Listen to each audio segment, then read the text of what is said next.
Welcome back to the Ride Boundless podcast with me, Robert Valderrama. On this episode, we get to speak to Jace Hudson from the FastLife Garage.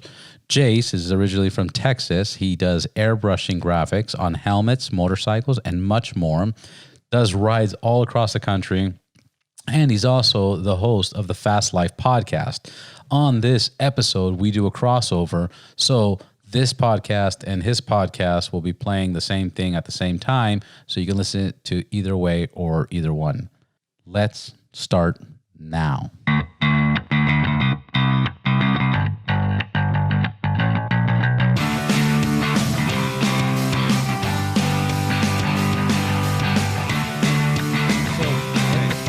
You're on episode, how many now? This will be 141. 141, and you started in 2019? We started in January of 2018. We actually did a couple. Yeah, we did a couple in December. They were actually pretty good, but we ended up having like shitty audio. One of the computers crashed. You know what I mean? The worst case scenario, everything. Exactly. So, but it's definitely been a learning curve. What did you start off with? Yetis or just computers or cell phones? Man, I started off with like an Amazon, like cheap ass, like $40 microphone, stand, the whole kit. I just bought 4 of them. And then my brother, he was like kind of into making music. So he already had a soundboard. Right. But then at the same time, whenever I started doing it, they didn't like this Rodecaster wasn't out there. I think the Zoom H4n, which is what I've been using until I got this, was out there. And, you just kind of, I had to figure that shit out on the fly, man. Cause I'm not audio.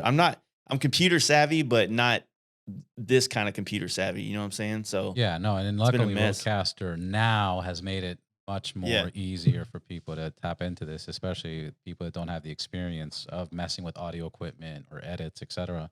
Yeah. And then the name, where did the name come from?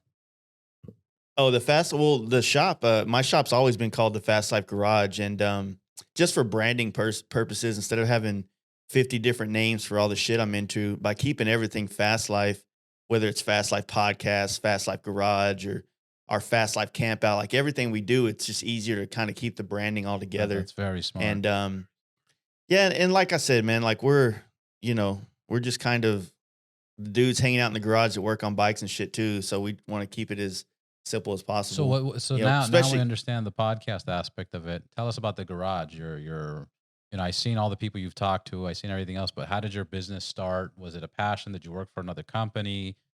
Did you just wrench on your own bikes and friends' bikes and then decided to open up a shop? What's the story there? It's a pretty long one, but I grew up in a paint and body shop as a kid, but I never wanted to do it. It just wasn't really the when your dad does it and your grandfather does it, you kind of want to be the one to get away from it. But I ended up falling in just because of growing up in the body shop. I ended up fell into a job when I was about 21, just wet sanding motorcycle parts for a shop that did custom paint. And doing that, I just fell in love with it because I grew up as really into art.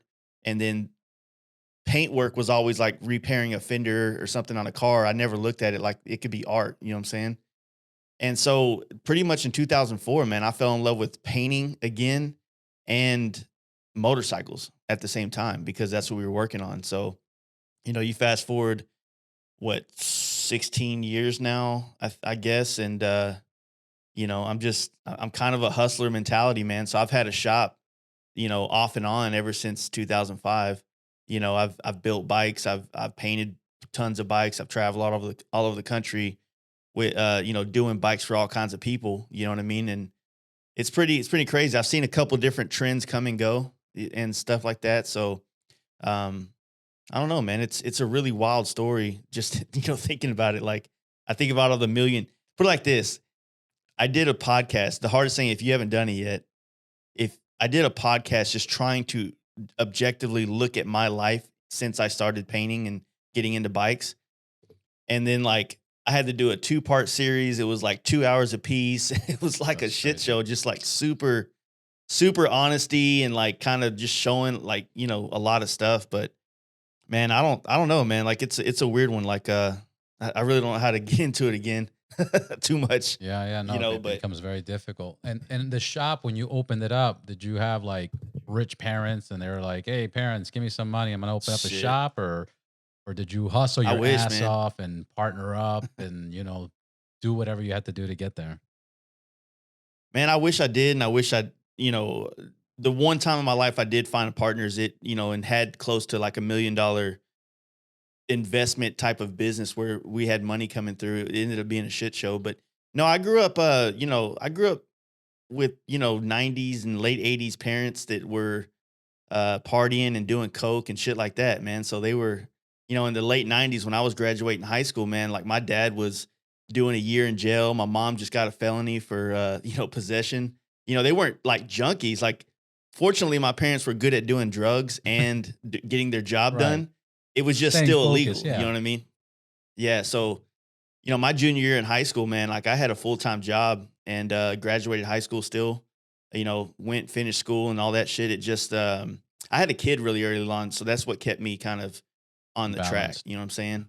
Yeah. So, but no, man, I wish I have an amazing family, an amazing friend system since my whole life that's always been very supportive of everything I've done, but it's never been a financial support. It's always just been Moral. you can crash on my pad or those kind of Yeah, things, moral and support, which is pretty yeah. it's huge.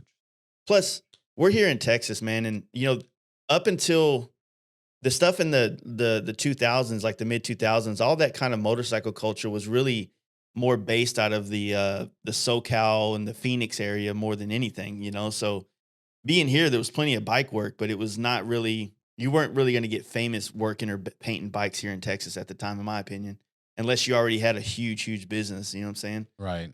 But then when the big wheel bagger craze hit, that shit became real popular here, and there was a lot of big shops here out of Dallas that kind of were providing parts for that industry. So we became one of the Dallas became one of the hubs for those type of bikes. So painting those bikes and working on those bikes, I was able to make a lot of money and start to kind of own everything and really have a full shop. But it only took about 10 years of hustling, going to body shops, slinging airbrush work here and there, and doing crazy shit like that to kind of get me to that point where I'd be good when the bagger thing hit. So it's kind of a weird deal. Yeah, it's interesting. It's a path. It's a path, and it takes a while Yeah. to get there. Why do you think it took so long for Texas to get into a big biker community, and it wasn't as You know, popular as it was in California? Because I would think I weather wise, but Texas has some pretty nice weather too, right? yeah, our weather's not too bad. And what I really, I've thought about this quite a bit, and I think that in my deep study of trying to figure this shit out, I think that a lot of it has to do with the culture that's backing motorcycles in SoCal and just California in general. It's just it's so much more of a lifestyle. And honestly, I don't know how long lane splitting has been legal in Forever. Cali. It has. Well, you have this generation after generation of people that look at bikes for many different reasons rather than here. It's looked at as maybe only recreational amongst the majority of people that own bikes. When you look at it there, people are driving to work every day on their bike. Like their bike is much more an extension of their daily routine than it is here. Therefore, I think people spend more money on their bikes. They want their bikes to be nicer. They want it to be more of everything because they spend so much more time on it, and there's no real off season. You got like a couple weeks of rain once a Yeah, year. we That's only about have it. 11 months of riding weather. Yeah. That's it. Yeah, but bikes, but we see all kinds of different bikes. I mean, so not everybody spends it. I think I see more Yeah. people just riding just to ride, and I think I see more Hmm. people that buy a bike because it's a necessity, for transportation, the cost of living out here, Yeah. etc. Than real people. I mean, I think the commuters have shittier bikes. yeah, the people, the commuters definitely have shittier bikes. They're not Yeah. all They're not nice taking and care of dandy. them and stuff like that. I think the guys that really likes their bikes are the ones that Yeah. are Yeah. upgrading constantly and stuff.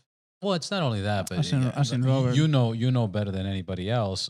It costs money to buy a decent bike and start Yeah. working on it. Paint job. Doing a paint job, Yeah. bars, cables, pipes, tires, rims, swing arm, chassis, the changing into a chain drive. all those Yeah, things that yeah, you spend money, it costs. All of a sudden, the cheapest part of upgrading a bike is the bike. Then after yeah. that, It is. I seen people buy a $15,000 Dyna or $12,000 Dyna, and they'll spend 20,000 customizing it. Yeah, Which we yeah. all have seen. Well, another thing that also comes when you guys, like I would say, because of lane splitting and people are commuting, you have more people that need maintenance work and need things like that. So there's much more shops spread across that, SoCal, you know, Yeah, coastline, yeah, all basically. of California. Yeah, Pretty, yeah. So, and I mean that for me, I mean, I started flying up to NorCal once a month for pretty much 2015, 2016, and yeah, pretty much those 2 years just painting bikes because there's so many people that are putting stupid money in it compared to what here where like there's maybe 5 or 6 shops in the North Texas area that are is that it? not doing bikes. Yeah, I mean I'm sure there's more, but just on my radar, right now there's not as many. But hell, I got probably. I mean, if you go to Phoenix, even Phoenix is different. Like, I think a lot of people from California go to Phoenix so they can still have that California down the street kind of Yeah. vibe, but get away from a little bit of other stuff. But yeah, and then you got MMI there, and there's a shop every other intersection on Cave Creek, and it's just insane how much more industry there is in the SoCal, specifically SoCal and Arizona area in that little pocket of desert, basically, and it's just not here, Yeah. you know. What do the people from Texas think of bikers? They hate them. They like them. They don't give a fuck about Uh, them. it's we like to call them like the hell yeah brother guys. You know what I Oh, mean? they support it. They're kind of yeah, like they like people. Motorcycling is pretty big in Texas. Like it's still And it's big. It's respected. just yeah, and there's lots of it. We have definitely we have clubs out here. We have quite a few big rallies that are more nationally known rallies that take place within the state lines. Um, it's just kind of like I don't know. You know what's really weird is I think that we get in these little echo chambers where we look at the type of bikes that we like, especially with social media now. We start looking at like a Dyna or a Vikla Softail or something like that, and we get sucked into this culture, and then we look at our outside, like what's outside Yeah. now, and it doesn't look like it looks like on Instagram. Yeah. You know what Yeah. I mean? Nothing looks like When it you on Instagram. Exactly. So I think that for some of us that are into bikes that aren't as popular on this side of the country, we kind of feel that way when realistically, they're an average bike night at a Harley dealership can have hundreds, if not a couple thousand bikes attending. It just might be not really our customer base or our demographic of people that we hang out with, you know? So Yeah. No. it's And, kind of and the weird. reason I was asking that is because, in California, it's tricky. It's like 50-50 people. When you're passing them, they don't give a fuck. They just let you pass, especially when you're in a Harley. They hear you. People just move the Yeah. fuck out of the way. There's no problems. Yeah. But when I was in Arizona a few times, and maybe I'm just talking about just those times, but I don't know anything other than those moments. When I Hmm. would try to split lanes, like one time I was riding back with a buddy of mine, and we rode all day through Vegas, and then we had to get back to LA. Well, it started raining, and leaving Vegas Hmm. on a Sunday to LA is Yeah. fucked up. I mean, you're talking about in a car, Yeah. the average is probably 6 hours. All right. Yeah. So it Yeah. started pouring, and I kind of like, yo, hey, you down to split lanes? He's like, yeah, I'm down to split lanes.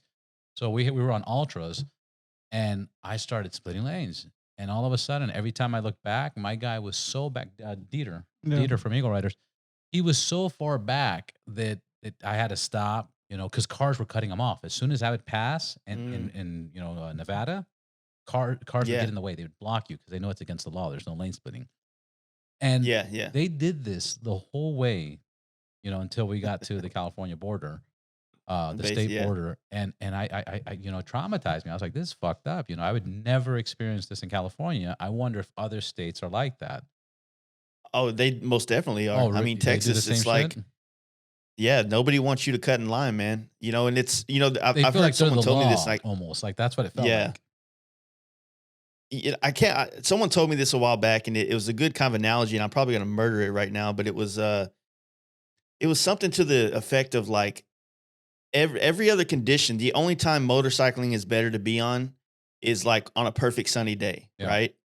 When it's raining, when it's traffic, when it's cold, when it's blazing hot, cars are always in a better situation, Always. right? But the only thing that we can do that they can't is we can slip through, Right. and they don't want to let that happen. You know what I mean? And even if like Texas did legalize lane splitting, it would take a couple years for it to really resonate and like ingrain into the people that live here to allow it to happen. You know, most people don't care. To be honest with you, you can go by a lot of people, but you're gonna catch a redneck here sooner or later that ain't into that shit, or some soccer mom that's just had it up to here. Yeah, having a bad You know what I day mean? and not today. Exactly. I'm gonna kill somebody You know? today. Yeah, easy. Yeah. Yeah, that's a divider. I don't know. I don't know what's worse, not being able to split lanes, or not being able to conceal a gun. Because like we cannot conceal a gun no matter what in fucking California. Yeah. Yeah. And that Well- bothers me. But I don't know. What do you think worse? Well, it would definitely bother me now with the state of things, in the Yeah. country with all the shit going on. I mean, you're in this very, very populated place, especially within the LA there, that if shit hit the fan and people couldn't eat and couldn't provide, shit's gonna get real. Yeah. And all the people out there that have banned guns, blamed every problem on guns. They're not going to be able to, they're going to be looking for cops that can't handle that Absolutely that none. many people. None. Even if I think- National Guard comes right now, that's a big sign Yeah. that anarchy is going to happen, and there's not enough to stop all the bums, all the crimes, all the neighbors. The crazy part is, I was Yeah. just reading a study. They said 9 meals. We're 9 meals away from anarchy. If somebody doesn't eat for 3 days, Damn. their next nine meals, that's it. It's a war zone, and you're Yeah. gonna have to protect yourself, and that's a huge problem. So- LA's what, 15 million or something? I don't know, man. Something. I thought it was like close to 20, I think. Yeah. Or like the whole county or the whole Right, like the whole area or county something like that. could be. Yeah, I'm gonna stick. So I heard this. We'll look it up. I heard this this thing, and I don't have a reference, and I don't know if it's military and police, or if it's just like people in like FBI, SWAT, all that type of shit, police force. But it's something like 5,000 citizens per one person of authority in America. You know what I mean? America. That means it's so Yeah. much more worse than LA. Yeah, 'Cause pretty much. That's So you'd that's have to America. send That's pretty like much a most. statistic. That's an interesting statistic. Yeah, and I can't remember if that's military included or if that's just like FBI to police force down. You know what I mean? It's like probably that all. kind of. I mean, I'm sure it's an easy lookup. If you look at how many people are enrolled in Yeah. the military, how many law enforcement officers do we have? I'm sure. I mean, LA, we drive up and down the 405, one of the busiest freeways, and I see Yeah. 2-3 police If officers. you go long, sometimes from here to my house, there's not one. Yeah, maybe you'll see one, and you're talking a distance of Yeah. 25 miles in LA. In LA, miles don't mean nothing. 25, Mhm. in Texas, anywhere outside of LA, 25 miles is 25 minutes. Yeah, Here, for sure. 25 miles is about an hour and a half, hour and 40 minutes. So in So- an hour and a half, you can drive with thousands of cars next to you and not see one police officer. It's concerning. Yeah. So my wife, she's from Santa Clarita up there, yeah. and then her aunt that we visit 2 or 3 times a year lives right there in Venice off of Lincoln there. So we're out there quite a bit, and it is insane how much people and how much city. Like I tell people from Texas, like if you start in Ventura and you just head east, by the time you get to Indo, that's like from Dallas past Austin. You Yeah. know, it's quite a ways, and if you think about it, most of that is suburb and city. Right. From that point to that point, that's insane. That's like so much fucking people, and that's just in one straight That's line. just in one straight line. Yes. So Yeah. many people.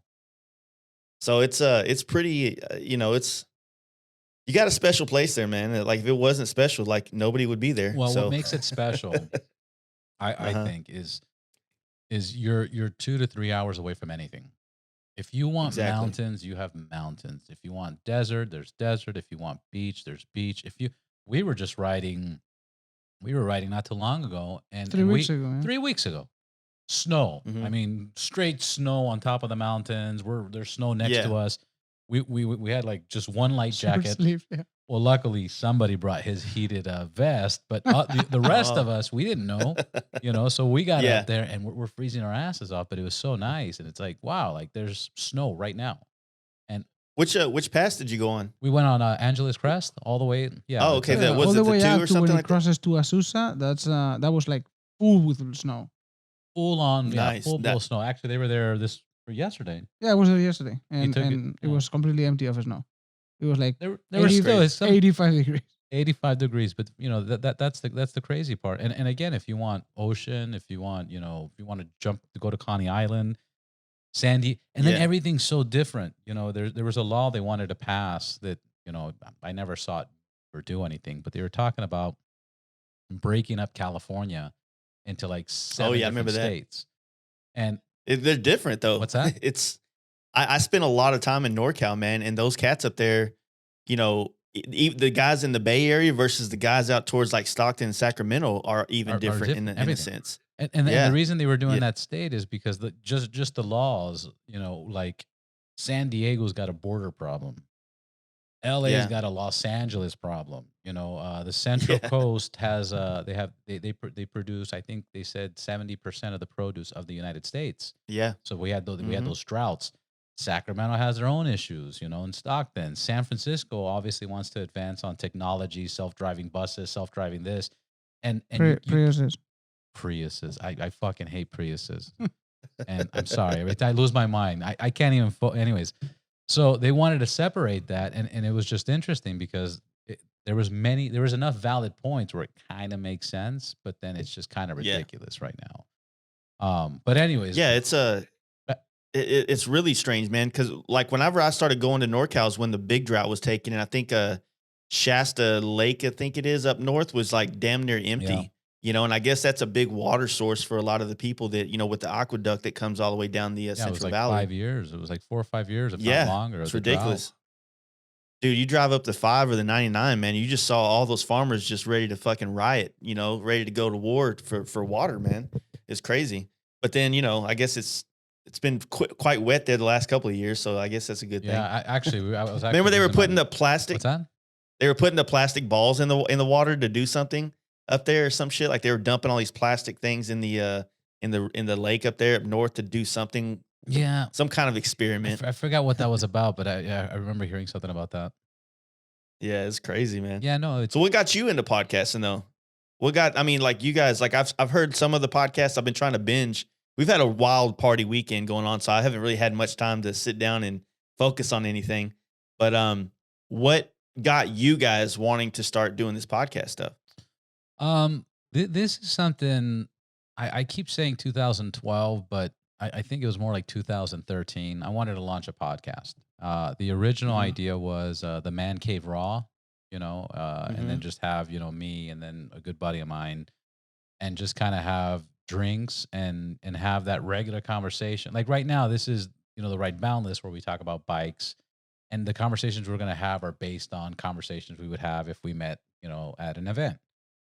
That Yeah, one yeah. was going to be the same thing, but it was just going to be kind of like nightlife or what's going on in LA or just More interesting generic people. stuff.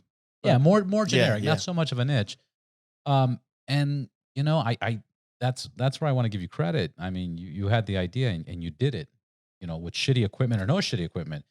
Yeah. I got as far as making the set and coming up with the idea and already a few guests that I wanted to start with, but I never executed. Unfortunately, never executed. Mhm.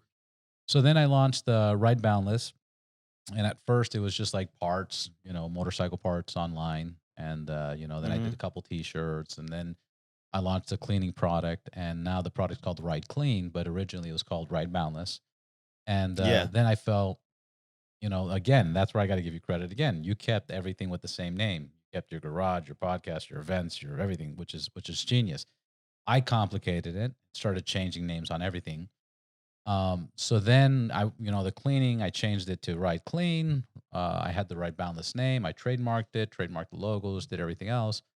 And then I was having a casual conversation about this podcast that I wanted to do, and we never did. And then Hyman and then our good friend Mark, we were sitting in the Uh-huh. garage. I had the Yeti mic.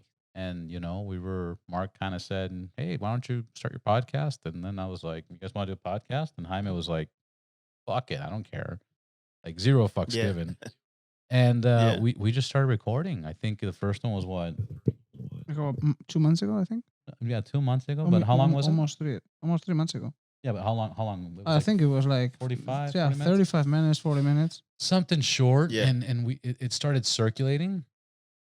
And Yeah. kind of, people wanted more. And Yeah. then I was thinking like, this is going to be difficult. Like, that was easy, but it's kind of difficult. I'm already juggling too much shit in my own life. Then, Jaime Yeah. approached me and he says, hey, I like the direction, or I like what happened. Why don't Mhm. we collaborate and start doing this? And we Yeah. collaborated. Yeah. And yeah, we started recording and getting new guests, and with through connections that we have, that I've always wanted to reach out and actually get to meet. Mhm. We've been offering them just to meet up through the podcast, through one episode like Yeah. this. Yeah. And we've been seeing your stuff. What the way I see your stuff, that you might even be offended, bro, is to me your Instagram is more like a tattoo artist Instagram, and I like to see the shit that you come up with. you know Oh, I like appreciate when that. you Yeah. Very creative. yeah, when you post a helmet, and I see the portraits that you do on the helmets, or that you guys, Insane. it's incredible. Thank and, you. and I see it more like the revolution that the tattoo artists have had after the Instagram sensation. Yeah. That they've been exploded because they're able to show their work Yeah. and reach to Exactly. a new audience, and all around the world. Same with your helmets, Yeah. man. I see it, and it's a piece of Beautiful. art, each of them. I appreciate that. One of the things that helped me do this is, and which is actually doing exactly the opposite, as I want to get into more video type stuff, like doing like a YouTube channel that's not related to the podcast. Is on the YouTube channel, I'm trying way too fucking hard. I'm buying shit. I'm just buying and buying. I'm never doing, because I've put in this video on a pedestal that I don't really have time to do. I mean, so by keeping the podcast as simple as possible and just trying to get a good clean audio, but then get it out and just get them out, it makes it a lot easier to get in the motion of doing it. And then it's kind of a competitive thing too, or not competitive, but a continual thing that I cringe listening to myself talk on the Yeah. podcast. Like, I don't like it. Nobody So does. I don't listen. I don't listen to them anymore unless there was something very compelling that was talked about, probably from the guest, that I needed to recall for something that's coming up or something like that. But like, you can get in your head real quick with these things. But I don't know, man. I felt like I've grown so much over the last almost 2.5 years now doing That's this. huge. It's Just a big have- accomplishment. Just having these conversations with people, and like picking their brain, and kind of having their undivided attention, dude. Like, it's crazy how much, you can, I feel like the real conversations, not that this isn't real, but like the real gritty shit, it's either going to happen now, or it's going to, like, about an hour and a half in, once everybody's comfortable, then shit just starts flowing out, and Yeah. you start getting like the real conversation. So, but then again, sometimes I've had podcasts that I've let drawn on for so long that I was like, man, I probably should have cut that off about an hour and a half ago, but I was fishing for another great conversation to talk about, Yeah. you know? Yeah, Robert But mentioned it in one of the latest episodes. When was the last time, if it wasn't for the podcast, that you can sit with a stranger for an hour and a half and talk about your life? And just get to know them. There is none. Well, yeah, and you know what's crazy? I was actually talking to a buddy about this. One of the most exhilarating experiences as a human is getting to meet someone new and getting to find out about each other, whether it's a chick or a friend. You know what I mean? It's like I feel like an overlooked thing that we as people don't really value as much.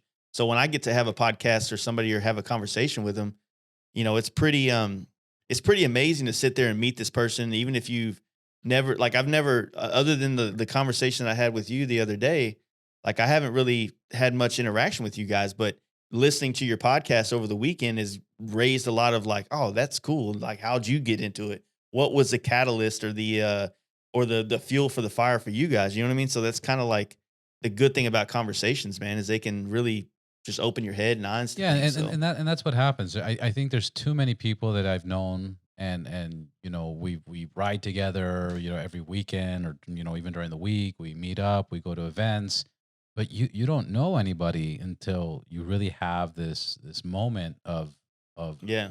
what's going on in your life. Yeah. Episode number 8, Michael Beach. Yep.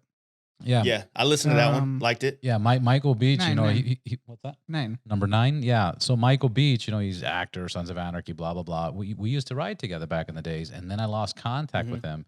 And now, when I ran into him, I had the opportunity to catch up and really catch up. And I was learning stuff from him that I never even knew. We ate and gone to places, hundreds of times. I didn't know he didn't eat beef and pork. I was like, what? Like, I never even noticed. But Yeah, I forgot how jacked he was, man. I went back after I listened to that podcast and I was already following his Instagram page and stuff, but I went back and checked it out. I was like, yeah, dude's fucking, he doesn't look old as shit. I guess it's true. Black don't crack. Well, you know what I mean? Eddie he Murphy looks said it really better. good. Money don't crack. Yeah. There you go. Yeah, money don't crack for sure. But he looks great. He's almost 60 years old. He'll fuck up most people that I know. Exactly. The only thing I would say is a downside to podcasting conversations is like you start to look at every conversation of fuck, man, I should have had the mics out. Yeah. You know what I mean? Almost like it becomes like a different, some conversations they need to just be private. Even, not that there's something said that shouldn't be put out there, but it's an extra layer of real when there's no microphones and there's no agenda or there's no gain from it. It's just pure information being shared to each other. But like I said, in doing podcasts, you start to kind of look at every interaction and conversation like, fuck, man, I should have had the mics on. This would have been a good thing to share to my audience, blah, blah, blah. And then I feel a little less genuine sometimes for that kind of thought process. So I try to check that a little bit, but it's just part of it. We're always looking to gain. Have you done any mobile podcasts, like where you take your equipment and you go on an adventure, or Yeah, I mean, trust me, man. To get this podcast going, the amount of times I've ridden across country to California, the amount of times I've flown places. I've ridden to Indianapolis and had my bike stolen while I was there doing a podcast. Shit. I must have. What episode was that? It was a Horsepower Inc. An expensive one. You can actually expensive one. You can get on there and hear the bike start in the end of the podcast. Really? In the parking lot. Yeah, man. I've always been a traveler on motorcycles, so that's why. And because of my work in the industry, I've always had to in with quite a few companies, builders, painters, fabricators, product brands and things like that. So I just combined the riding with the podcast, and I would just take the little Zoom handy recorder and a couple lavalier mics and just, have at it. And I mean, the quality's not as good, but until I built this studio that I'm actually in right now, it was, I felt like I had to grind like that. I had to go out there and I had to meet people, 90% of the way, a lot of times, just to show the world my commitment and the seriousness I have for this stuff. You know what I mean? But it's also selfish because I love fucking riding across country. So I get to kill 2 birds with 1 stone. So, Yeah. I mean, soon, obviously, because of the current situation, we were planning on a few trips to take the equipment. We just purchased the Zoom and some other equipment, and we wanted to meet. We have some people to meet up in Arizona, and we planned the whole trail, but that's on hold right now for about 2 months. Yeah, it's all good. About 2 months, something like that. But I can't wait. I already told my girl, like, I'm gonna be gone, work. The dream, the future. It's work. You have to do it. Work. Yeah. No, I mean, I've done Phoenix a couple times, man. I've ridden out there a couple times. I've flown out there like twice now to do podcasts. And you're kind of fortunate too, because where you're at, like you have everybody's here. The word is not. Yeah, you have a lot of shit close, and so but what we had to do with ours to continue growth for those times we couldn't go out there is I had to take more of the Joe Rogan platform, where I had to make some of my guests feel like they're an extension, like more of a host as well. You know what I mean? So by bringing some of my closer friends on that I have great conversations with often, some of my audiences felt they found a connection to that person, so they really like when that one guy comes on. Yeah, that's Who interesting. might not be a big, might not be a big known person. You know, it's it just helps me kind of shed light on my friends who I find amazing, but at the same time, it helps me continue to put out content. Originally it was always to try to put out at least 4 episodes a month, which wouldn't be hard in a lot of ways, but it is. It's fucking hard. It's very difficult. Yeah, it's really difficult. I mean, not to mention your day-to-day obligations, and then Family, and find the right guest that can work. sit for 2 hours Yeah. on the phone. Well, not only that, and them showing Yeah. up. Yeah. There was a moment uh, that Jaime looked at me. He goes, "Robert, we're 2 days away from failing. Producing a podcast every week. Once a week. yeah, Because a part of me was like, we should do 5 a week. Let's do it. yeah, But it's like at 1 a week, it's difficult. To get the people. I've done It's I've really done that difficult. error before with photography, and I put myself the challenge of in the portraits. I have a bunch of Instagrams, right? One of them is just fashion portraits, and I've done that Mhm. before. I've put myself the challenge of posting one amazing picture a day, and it's Yeah. impossible because you can only maintain it so far, because at some point you Yeah. have to shoot every day one person and produce one amazing shot, and it's practically impossible while you have a full-time job. So I was also always Yeah, telling Robert that this is an hour of conversation with somebody, hopefully a stranger. So it's really hard to maintain the speed, of getting. I think guests. that from the outside looking in, before even listening to your guys' podcast, I think the marketing and the way you're using photography, which I'm a huge photography nerd myself. I'm not a photographer professionally, but I dabble in the arts. You know what I Uh-huh. mean? So the way that you guys have marketed your stuff, it's super clean, it's super professional. So one of the things is like, I wasn't really super clean and professional. I just knew people from working in the industry for so long. So like you knew Michael Beach, it was easier for you to get that introduction and get him on the podcast, as opposed to me. I don't know him and I don't have a connection, and I'm gonna have to go into his DMs in hopes that he actually opens it and reads it and takes it seriously. But as our podcast has grown and more larger name people in the industry have done it, it's much easier to maybe get someone on. And if they kind of hesitate, then I can drop off 1 or 2 names that I know that they've done it. So they're definitely going to do it. Yeah, You know what I mean? Yeah, those are the building blocks of getting this successful. Exactly. What was your favorite? But, I mean- what's your favorite episode that you've done, and why? Man, it's really hard to say what the favorite one is, because I was just talking with a buddy today, man. As a podcast listener myself, I go through phases of what I want to hear, what type of shit I want to hear. Sometimes I want to hear, a motivating story, and sometimes I want to laugh my ass off. You know what I mean? So with that being said, like, it's really hard to say some of my best. I think that, man, that's a really tough question, dude. Cause I have a lot of different shit that I love for different reasons. I would say one of my favorites was probably, we did a trip last year. We rode from Dallas to San Francisco, and then down for Born Free and home. And I usually do that once a year. And I don't try to take new people, but I do it every year. So sometimes the same dudes come, sometimes it's new folks, but this is the first time we did it with a podcast. And I remember we're sitting in Silk, Colorado, on the edge of the Colorado River, camping. And we just pulled that Zoom out, and we put a whole bunch of the lavalier mics on. We put our helmets in front of us and lifted the visor up, and then clipped the lavaliers on the visor. That way we're in our shirts and making all that kind of noise and shit. And we just talked, and the quality was nowhere near as good as what you would expect. But I felt like the audience loved it because they felt like they were sitting by the river with us in a campfire, listening to us talk about the first 3 days or 2 days of our trip from Dallas to, basically the western side of Colorado. And those kind of things are great. And that's one thing that we've built with our podcast since then is like this huge amount of people that want to come out and ride and come experience the type of shit that I passionately talk about. I love like jumping on a bike and going across country and camping and and staying at hotels in the cool places and camping in the cool places and doing that with dudes, as gay as that sounds. You know what I mean?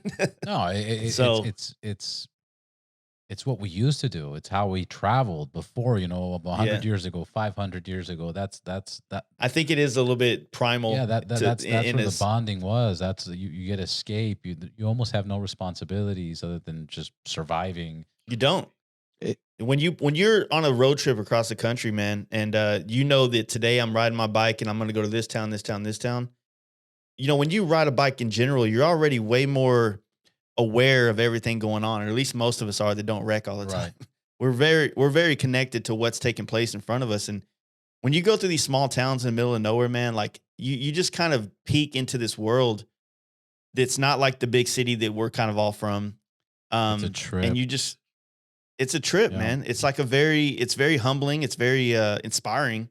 And it's like it's like a good reset for myself every year. So I feel like taking those kind of trips and like not because I pity these people in any kind of way. I think that they're living an amazing life that I wish I had the balls to do. That's what it is. You got to have the balls to do it, and it's Yeah. the fucked up part is we're so attached to everything we Exactly. have. We're so attached to our fucking local bars, to our bikes, to our cars.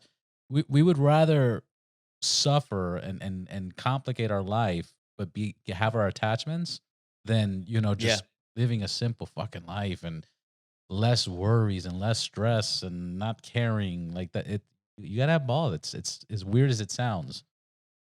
Yeah, most of the dudes that go on the trips with me, man, like it does flip a switch in them where they really crave that real freedom. Like I hate to sound, fucking, inspirational poster in a motorcycle Here it shop is, guys. on Write this everybody, down. but Let's write this down. We're gonna yeah, make new posters. What is it? It's really like that. The freedom.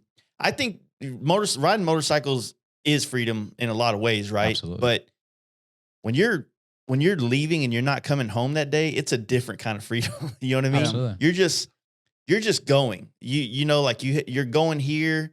It truly is like the most freest I've ever felt. You know what I mean? And it crosses my mind a lot of times, man.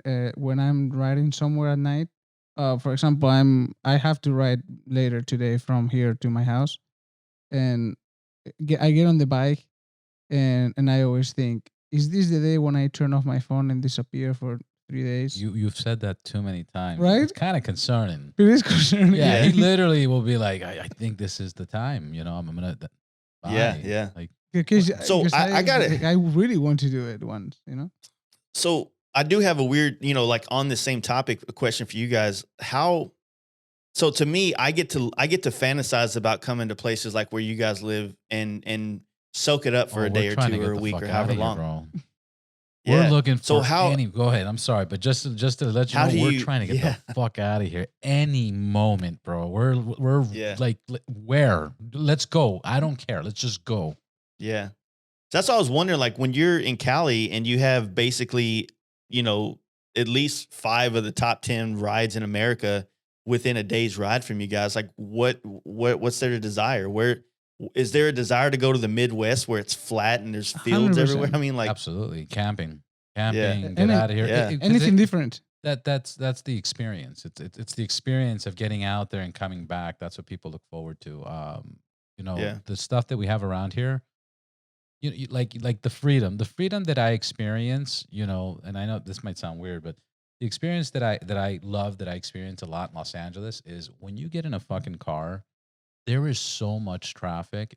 It's unbearable how bad traffic is that you feel trapped. And actually you are trapped because there's moments, there's no exit coming up, and you're there for 2 more miles and it's saying on the GPS that 2 more miles is going to be 15, 20 minutes. And I just Goddamn. regret. I'm like, why the fuck am I driving the truck today? And when you have Yeah. a bike, like nothing's stopping you. You're splitting lanes. You're getting through all. The cops stop the road. Okay, cool. I'll get to the front of everybody. And once it opens up, I'm the first one out. I don't Yeah. have to wait for stoplight. It's weird. Like you could just get through anything, and that's one freedom. Mhm. But to get out of LA as a whole, like go to Palm Springs, go to the desert, go to Arizona, go to Nevada. I mean, it's so Mhm. freeing, especially when you get to Arizona and there's no helmet laws. You could rip that Yeah. off. Like that's still weird here, where you get accustomed to wearing helmets. But Well, we started, we're big on helmets here as well nowadays, but I would is it a trade law the there? helmet law. No, you can ride without a It's helmet here, optional. but I would trade that for lane splitting any day. Any day. You know what I mean? No, any day. Any day. And that's fuck, man. No lane splitting. That's why I'm saying that concealed carry and no lane splitting. I don't know which one I'd choose, but it would Yeah. have to be lane splitting, I guess. I do know. What Yeah, I'd it's choose. I remember when they first we have open carry here, kind of like Arizona does. And I remember when they first made that legal, I swear it was so funny watching everybody and their mom just like put pistols on their hip like they're from the Wild West and shit. And that only lasted for a couple of weeks before people realized it was stupid Yeah. to have your gun just hanging on the outside. So you don't want people to know you have a that's gun the on whole you. point. You That know, defeats the purpose. Yeah. Yeah. So yeah, but I mean, I don't know, man. Like I think it's always going to be, people in here in Texas, even though, we're very, we're a very red state, you know what I mean? And we're very conservative as fuck, but we still like mountains and oceans and good weather too. So we all fantasize about being in California, just not without so much government, Right. Overlord on you. Right. No. And there's, and obviously I'm talking about the populated cities like Los Angeles Yeah. it could be a nightmare riding. There is times that it is a nightmare riding, but fuck, when you go to Carmel or when you go to Monterey or when you Santa Cruz or San Diego, when you go anywhere outside of, the city, there's unlimited rides. Right now, Jaime just found Gorman. I wasn't even familiar with all the Gorman tracks. And that's when you go up the 5 to the Grapevine, and on Okay. top there's like a national park that you pay $5 to get into, and there's 150, 180 miles of dirt bike riding and go karts and ATVs. There's a forest by a river. There's waterfalls. You could spend 5 days there, and it's an amazing experience. It's definitely an amazing experience. Yeah, well, I think for me, I just build my GPS, and everything that is in that GPS doesn't give me freedom. Because even when we ride on Sundays, I have memorized the canyons, So as long as I'm inside of those canyons, I don't feel the freedom. When I go to a new place, I'm like, oh shit, now I feel better. It's kind of like a reset of what I know. So yeah, when I did I did a trip with Rio to San Francisco.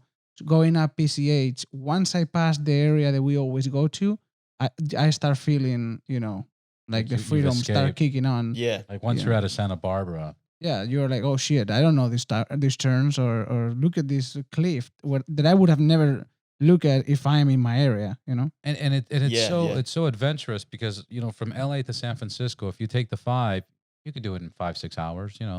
80, 90 miles an hour, very easy. Stop once and get a pack of smokes, Coke, whatever. But if you go PCH all the way up, it's like 12 hours. It's 8-9 hours. 11, easily. Yeah, easily it's 8-9 hours. And then you The have fir- to the start early, early in the morning because depending on if it gets darker sooner than later. But you want to make sure you have daylight the whole way because then there's points where it's like really dark at night. Which is and I got a great there's story no for you. signal, nothing. It's crazy. What is it? So I the first time I did my California ride and we came out there, we stayed in Chatsworth at my wife's dad's house. Just a bunch of bikers. He's a biker as well. He has a Street Glide CVO. And so we were hanging out there and then I wanted to go see her aunt in Venice. So we went down to Venice bright and early the morning that we were going to ride all the way to we were going to ride to Livermore, but we were going to take PCH all the way to Monterey and then cut over through San Jose into like the Dublin, Livermore area. Yeah, I know exactly what And so we ended up I knew that it was going to be a full day's riding, but starting in Venice Beach and riding the coast all the way was the worst idea ever. I should have just like hit the 101, then like jumped over the Santa Monica Mountains and then just, no, we rode Santa Monica, Ventura, all the way around that shit. And so there's two things that it was both the best trip I ever had on PCH and the worst trip. The best trip because before we even got to Big Sur, I saw the most amazing sunset over that ocean, So for that like hour as that sun's going down, I still fantasize about those visuals that I had. and the vibe of me and my boys stopping and just kind of soaking in that thing. But then as soon as that sun was gone, that place is fucking dark, And dude. cold. There is nothing, man. Like we froze our asses off. And mind you, this was in April, Yeah. which makes up a whole nother set of problems that we face going through, New Mexico and West Texas. But, we didn't end up getting there late, but, I've told that story so many times and it means a lot more to me than the other 5 times I've ridden that road. You know what I mean? Yeah, no. The last time we rode it last year, most of the dudes that came here from Texas were really, really anticipating that trip. And they ended up not liking it because of how many tourist buses and cars and the constructions that's on there to fix the rock slides they've had for the last couple of years.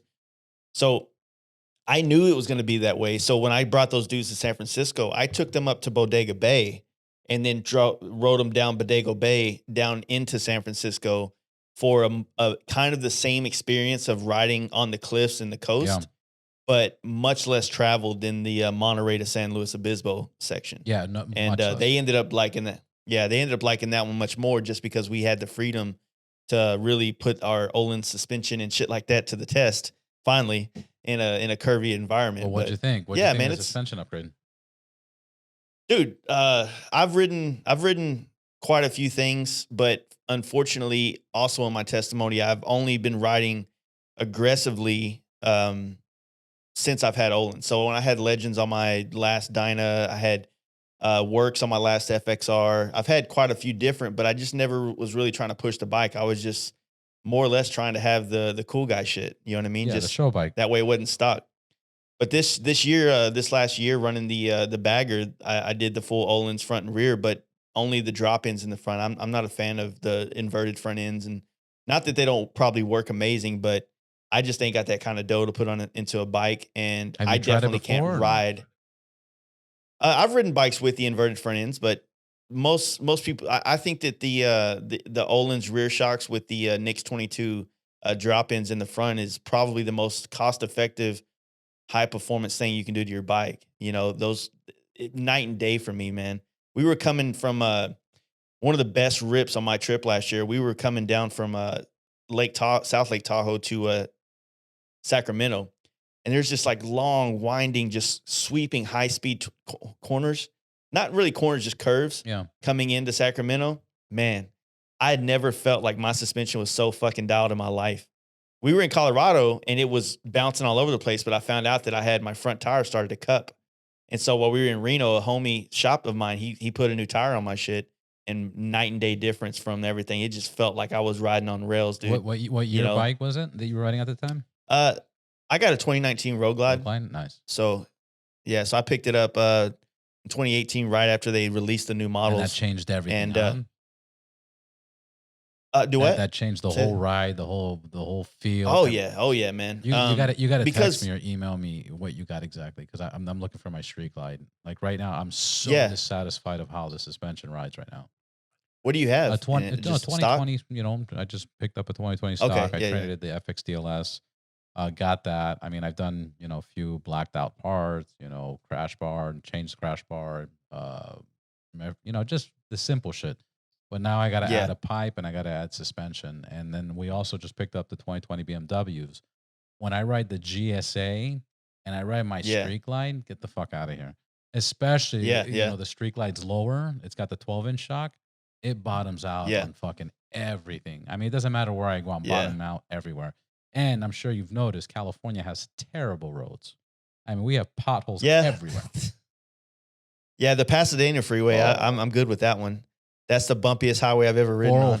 Just like you just boop, boop. Yeah, 405 is it is so uncomfortable. I sometimes I have to I go from 80, 85 miles an hour. When I hit this 2-3 mile stretch, I drop down to like 50 because I can't. Damn. But on the GSA, there's no problem whatsoever. Yeah, so man, when I was buying that Road Glide, I sat there at the dealership, at the Harley dealership and the BMW dealership, because I've been jonesing for an adventure bike forever, but I'm pretty fucking short. So a GS 1200 adventure bike is a huge motherfucker for me. How tall are you? You know what I mean? I'm 5'7", but all fucking torso. Yeah, all torso. Oh, yeah. Yeah, or at 5'9", sorry, I'm 5'9". I need those 2 inches. But so I can get on the bike on the adventure 1200, but it's just not comfortable. And then the other aspect is I'm not quite in my life financially stable enough to just buy a bike simply for pleasure. It has to also kind Right, of but it says the guy work that, for that buys a business. bike and puts a fucking $5,000 paint job and $2,000-$3,000 Yeah, suspension and fucking $3,000 wheels and tires. It's marketing, right? It's marketing. it's marketing. It is, and I get to write that shit off. But the thing is that I sell paint mainly, Yeah, and there's not a lot of people in the adventure bike market that's going to look for paint on their yeah. I bike. was So gonna it ask, would have you ever seen purely, any great paint jobs or yeah. anything on a GSA? No, well, the thing is that it's more off-road based, and a lot of like dirt bikes and those adventure bikes have parts that are very flexible and bendable. So a lot of times the parts are actually made in the color that they're actually, Mm-hmm. the plastic, right? And that's because if you drop it and you get, bend a fender, it's not going to crack the paint off because they have like gimmick paint out there. They'll say it'll flex like crazy. I don't know. I've been in the paint industry a long time, and everything's great for the first couple of months, but then it eventually will crack off. So someone's gonna drop, on a bike of that size, 5, 6, 7, 8 grand on a paint job, and then most people that ride adventure bikes drop them because they're riding them off road. They're going through sand and other things like that that are gonna, They're challenging. even the So best of Yeah, us. I tell Yeah. everyone, if you go off road, most likely you're dropping your bike. It's like Yeah, going yeah. snowboarding and not fall. It's just ridiculous. It's unrealistic. And super unrealistic. yeah, and the other main reason, I've said this many times on my podcast, the reason I want an adventure bike is not so much to do off road. I want to travel internationally, like down to Argentina, things like that. So I want a bike that's capable of any road condition that I have to go down. You know what I mean? Yeah. Like I'm not that good on the dirt. I didn't grow up riding dirt bikes, so I don't really have this wanderlust for off-road riding. Now, if for me to get to point A to point B requires me to go off-road, go through a river, ride on the side of this cliff, then I'll do what I got to do. But Right, but I don't having really the want to. performance there helps a lot. Like today, I was just Yeah. riding, and I was riding the GSA, and I stopped. I was in Huntington Park, and I stopped at a Mhm. light, and I was standing, and my bike was on a puddle of Oh oil. shit. Like, and I didn't. I didn't even click in my fucking head. My foot kind of slipped, and I was like, okay, got my grip. I'm good. The light turns green. I accelerate. My whole fucking back tire, my bike just was moving. I was like, what the fuck? And lucky enough, it has the traction control. And the Yeah, and the yeah. bike was able to correct itself, and the brakes, I hit the front brake. It was able to separate, because what happens is on the 1250s now, when you hit the back brake's back brake, but when you hit the front brake, it controls how much back and how much front. So Oh, if it okay. wasn't Yeah. for Low that feature proportion and I was valve on on my it. streak light there, I think I would have dropped the bike. I really think I Damn. would have dropped the bike. But when you go off road, or when you take these trips to South America, all those terrains, it's ready for that. It's pretty impressive. Yeah, yeah. Yeah, and and also like if I was to take a road glide down there all candy painted with fucking Olin Oh, suspension, like I feel like I'd be asking for some shit to get fucked with. definitely. But and it's kind of like I don't know. There's definitely a desire to do that stuff, but I I'm 38. My goal is hopefully by the time I'm 40 to at least experience one out of country ride. Not that I rode there, but I want to go to like Europe, rent a bike for a week or two or however long I can afford, and then just go see as much as I possibly can countryside wise. I prefer traveling on a bike to see things. It Oh, to me, 100%. yeah, it just seems, like jumping in an airplane and going there and then jumping on a tourist bus or taking that kind of shit just doesn't seem as authentic as what you can get on a bike, almost like riding around Paris, and then all of a sudden you see the Eiffel Tower and you get closer and closer. It's like you're exploring it and you're finding it yourself, as opposed to like jumping in a bus with some Well, people and yeah. and you become immediately a person that lives there. If you become familiar with it automatically. yeah, It's funny because I did rent the bike. I rented a GS in Paris, I was like, I had my girl and I said, jump on. And she's like, where are we going? I said, it don't matter. So we passed the Eiffel Tower, we passed, the Louvre. Yeah. And then we jumped on some highway and I saw this, I thought it was the downtown, but it's called La Defensa, which is like still a downtown. And we're on the street and it kind of turns into a highway. And then all of a sudden there's a drop and it goes into a tunnel and you go under the La Defensa, under the city. And Mm-hmm. all of a sudden, I'm in this tunnel for like 5 minutes, 6 minutes underground. I didn't even expect this. Like I had really didn't Yeah. use any GPS or anything. And anyways, long story short, I ended up in like a really bad area in Paris, like really bad, like the East LA of Paris, like Muslims shit. everywhere. Like I got off this exit, and it was all the refugees, it's all the people with no money. As soon as we got off the exit, there was like 20 of them coming towards me asking for money, and they're like, "Hey, can you?" And I flipped out, and I went burnt rubber. My girl was like, "What do we do?" And I go, "I have to find a spot where I can stop and put GPS and get back to the hotel." And anyways, Yeah. it was an interesting and a great experience, and there's obviously no regret, from it. But it Yeah, was yeah. something that I wouldn't be able to experience if I wasn't, on a bike. And same thing, Yeah, yeah. even if you just walk somewhere instead of taking the car, you start noticing, fuck, I didn't know that store was there, and what's going on here? You just see so much more. Yeah.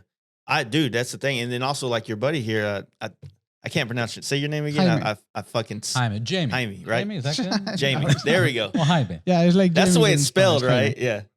So, but I'm hugely into photography. I've always carried around a camera. I just recently jumped into a full frame camera, and as like a What are you shooting with? kind of a do What are you what? shooting with? Oh, it's a 6D Mark II for Okay. now. Nice. But I think if I can justify it and continue to spend more time with it and feel better about it, I really want to jump up to the mirrorless cameras that are coming out from Canon here pretty Mhm. soon. Pretty excited about that. But no, I like we had a big event we hosted about a month ago now. We did the camp out, which is the FastLife camp out, and we had like over 200 people from all over the country this side of the Rockies show up.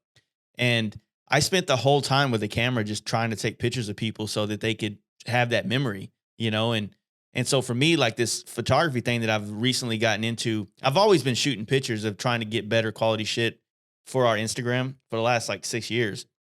But I never looked at my camera as like anything other than, okay, I'm going to shoot this helmet or this bike or take it with me to California and get some cool shots of the bike to post on Instagram. So I was never really looking into editing photos or trying to learn how to do any of that shit to the, more something I would want to print photos out. You know Right. what I mean? But now like it's kind of I want to go ride places. I want to take more pictures and I don't know, man. I feel like I'm just getting turned into an old man, and I want to go sit in a coffee shop, and I don't even like coffee, but I'll drink tea or something there and just kind of like soak it up and read a paper or some shit. You know what I mean? That's hilarious. So- He doesn't like coffee. either. Yeah. I don't drink coffee. Or yeah. tea. Nah, Yeah. You drink a tea? I love I can tea. drink a tea. Not that I love it, but I can drink it. No, photography. I'm gonna tell you this: do it. Follow it. Do it. Take the Yeah. classes. Go online. I'm talking out of place because I suck at photography. I get lucky Yeah. with the iPhone, but that's as far as I go. Yeah. But the world that I see, it's opened up for him. Yeah. It's amazing, and not only that, but he enjoys it. Yeah, so there's so many challenging things. Like, he was saying that you have a page where you do like fashion and other types of photography, man. I'll tell you what, you put a bike in front of me, I'm pretty confident I can get you some cool shots. I kind of know the angles of the bikes. I don't know how well the photo is gonna square up with other photographers, like looking at my settings and exposure and things like that. But You'll make it work. dude, whenever I try, yeah, when I look at like a person and I'm like, how do I take a picture of this person and I don't know their angles, like I do a bike, you know what I mean? Because when I paint bikes, I'll have the bike sitting on, like a scissor jack on the floor, and I'll just get in a roll around chair and, a drink or, a beer or drink or, nothing. And I'll just sit there and look at the bike from every angle, just roll around it while I'm laying out tape on it to see how the graphics flow around the bags. And so doing that for like the last 12 years, you start to kind of have an eye for like when you shoot it, like, okay, when I get done with this paint job, is going to look like this, and then this shot right here is going to be That's sick. going to be the money shot. You know what I mean? As you're With painting, the camera, you can be like, this is going to be the money shot. Yeah, and stand 5 you can feet away. visualize it. Yeah, you can visualize it. And since I ride bikes, not saying that there's not other amazing painters out there that don't ride bikes, but because I ride so much bikes, I would boastfully say that I probably put on more miles than a lot of shops or influencers do in America. Yeah. In some aspects, not the most, but I do a lot of miles. And most, I guarantee you, most than most people. Yeah. So you end up like knowing like where the rock chips are going to come on most paint jobs. So where to keep it more simple, cheaper colors to repair, things like that. And then you also get like a visualization, like when you're rolling and you're passing a fucking, gas tanker and it's chrome and you're looking at yourself in the reflection, like, oh, that's a badass shot. Yeah. I wish that was a camera right there. And so you start to kind of visualize, especially when you're on the road and, after you've been on the road for a minute, you start to kind of chip away at all those layers of thought. And now you're kind of left alone with just like some pure, like creativeness, if you will, And I start thinking about all kinds of shit. Like, man, this would be a dope shot. A paint job right here would look dope if this from this angle on the side. You know what I mean? You just kind of that's kind of what I do. And sometimes I need that go away and then come back and I'm refreshed and have new creative ideas for paint jobs and designs. Influences. And shit, I what's funny is I took a photography class in high school, but it was obviously with film and you had to learn how to fucking do the black box inside the bag and all that shit. Yeah. But my point is my professor at that time, my teacher at that time, which may rest in peace now, he told me some of the greatest pictures ever taken were because the person was at the right place at the right time with the camera, and by traveling and having your camera, obviously you're going to see a lot more than opportunities that you want to document or that moment. Like, look at this sunset, look at this sunrise, look at these clouds, look at this landscape, etc. Yeah. Another of my multiple Instagrams is exactly about what Robert just said. I have an account for street photography, and I lived in New York for 6 years. 2 out of those years, I decided to go to work every single day with my camera in my hand. So and shoot pictures of people that didn't know that I was shooting them. So I have a whole account just with from in black and white of people that didn't see or they were not seeing me shooting them. And at the end, the rush makes you want to kind of warn them so they know that you're shooting them because of the uncomfortable situation. So I would just point at them and wait until they look at me. And when they look at me, I would just shoot. And That's interesting. And it's pretty cool to see their faces and how people react differently and stuff. Luckily, I have this accent with me, so I can always pretend to be stupid and be like, tourist or whatever, It's silly guy. He's got an accent. You just smile and be like, sorry, whatever. I saw a guy. It's funny because we got deep into the photography conversation, but I saw a guy. He did the same thing in New York. And he was taking pictures of random people in New York. And he did this for like 8-9 years. And he found similar people from like 8 years ago to current. And he posted up the comparison. Some had the same outfits. Wow. Some gained weight. Some got skinnier. Some, it was just interesting how he captured a moment in time, froze it, and then, recapped it. And some of them, he had multiple people he was taking pictures of that same person. Jumping on the same subway, jumping, whatever the case is. It was pretty cool. Yeah, man. There's I'm pretty fortunate, man. I have a close friend here in Dallas that I'm a real big fan of his photography from the artistic standpoint that he takes. What's his name? His name's Tim O'Keefe. He runs a magazine called the Stag Mag. So he's pretty well known in the vintage chopper industry, like especially out in SoCal and stuff like that. But he's just got a perspective that really rubs off on me to where it's, when I talk to him about the photos that I take or he critiques my shit, it's like right now for me, like photography is the only thing that I have that I didn't turn into a business and I don't want to, because you don't want to turn it into a business. No, you're no, already because using it as a business. That's bullshit. I'm using it as a tool for my business, but yeah. I don't want it to be like, hey, hit me up. I'm doing shoots today for $200 an hour or some shit. Like, I don't want to get to that point. Well, how much would it take? 2,000 an hour? No. Well, the problem is if I took a dime, the way my mind works and that the hustleness inside of me is like, as soon as I make a dime on something, I immediately start finding ways to make more. You know what I mean? And eventually it becomes that, and then it's not fun and it's not a hobby anymore. It's another job. It's work. You know what I mean? It's happened to me too. Yeah. And so, yeah, so it's like, it's a very thin line, you know, of pleasure and business. yeah. And the crazy thing about it, like we just had what we called a hood ride here in Dallas this weekend, where we all got like the Fort Worth and the Dallas performance bikes together. And then we invited some of the stunt riders out, and we just kind of terrorized Dallas for a couple hours. And I got a lot of really rad shots, in my opinion, for just my perspective of it. And usually that would be me trying to be out in the front line and show my bike off and try to be seen by everybody. But I'm finding that carrying a camera around is probably one of the most ego dissolving things I've ever had. All of a sudden I'm looking at it to where, like, I want to try to give everybody here, I want to give them a photo of them. You know what I mean? Whether they like it or whether it's badass or not, hopefully it's badass, or at least they like badass. It's super badass. Keep that shit up. But yeah, man, it's really strange because, like, nobody would fucking tell you that's weird. That's fucking super badass. I mean, the people trying to sell you images all the fucking time.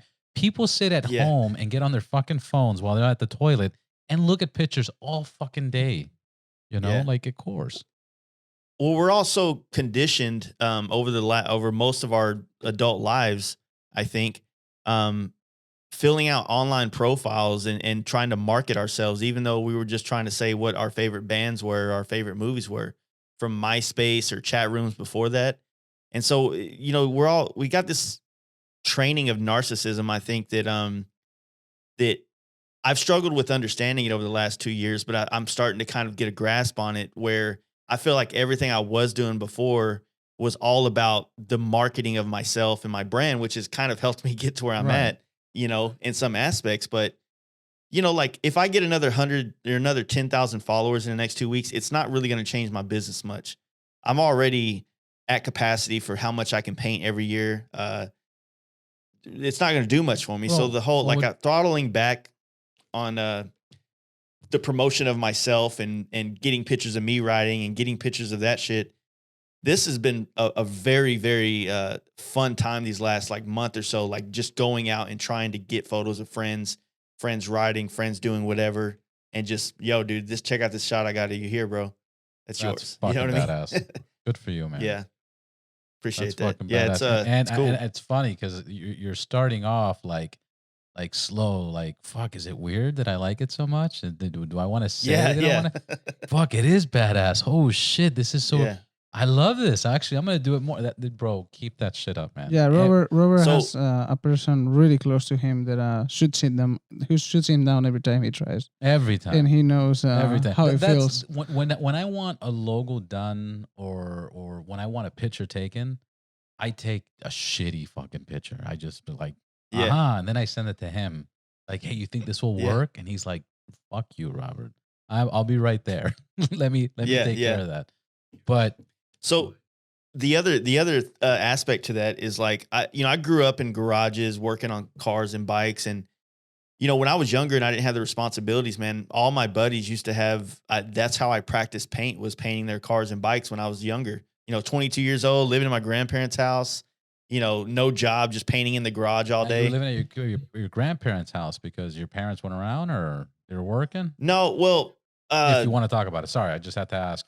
No, it's my parents, they both got their shit together by the time I graduated high school. But my mother had I have a younger brother, and she was kind of he was born in 96, so in 2001. That's a big difference. 2002, 81, 82?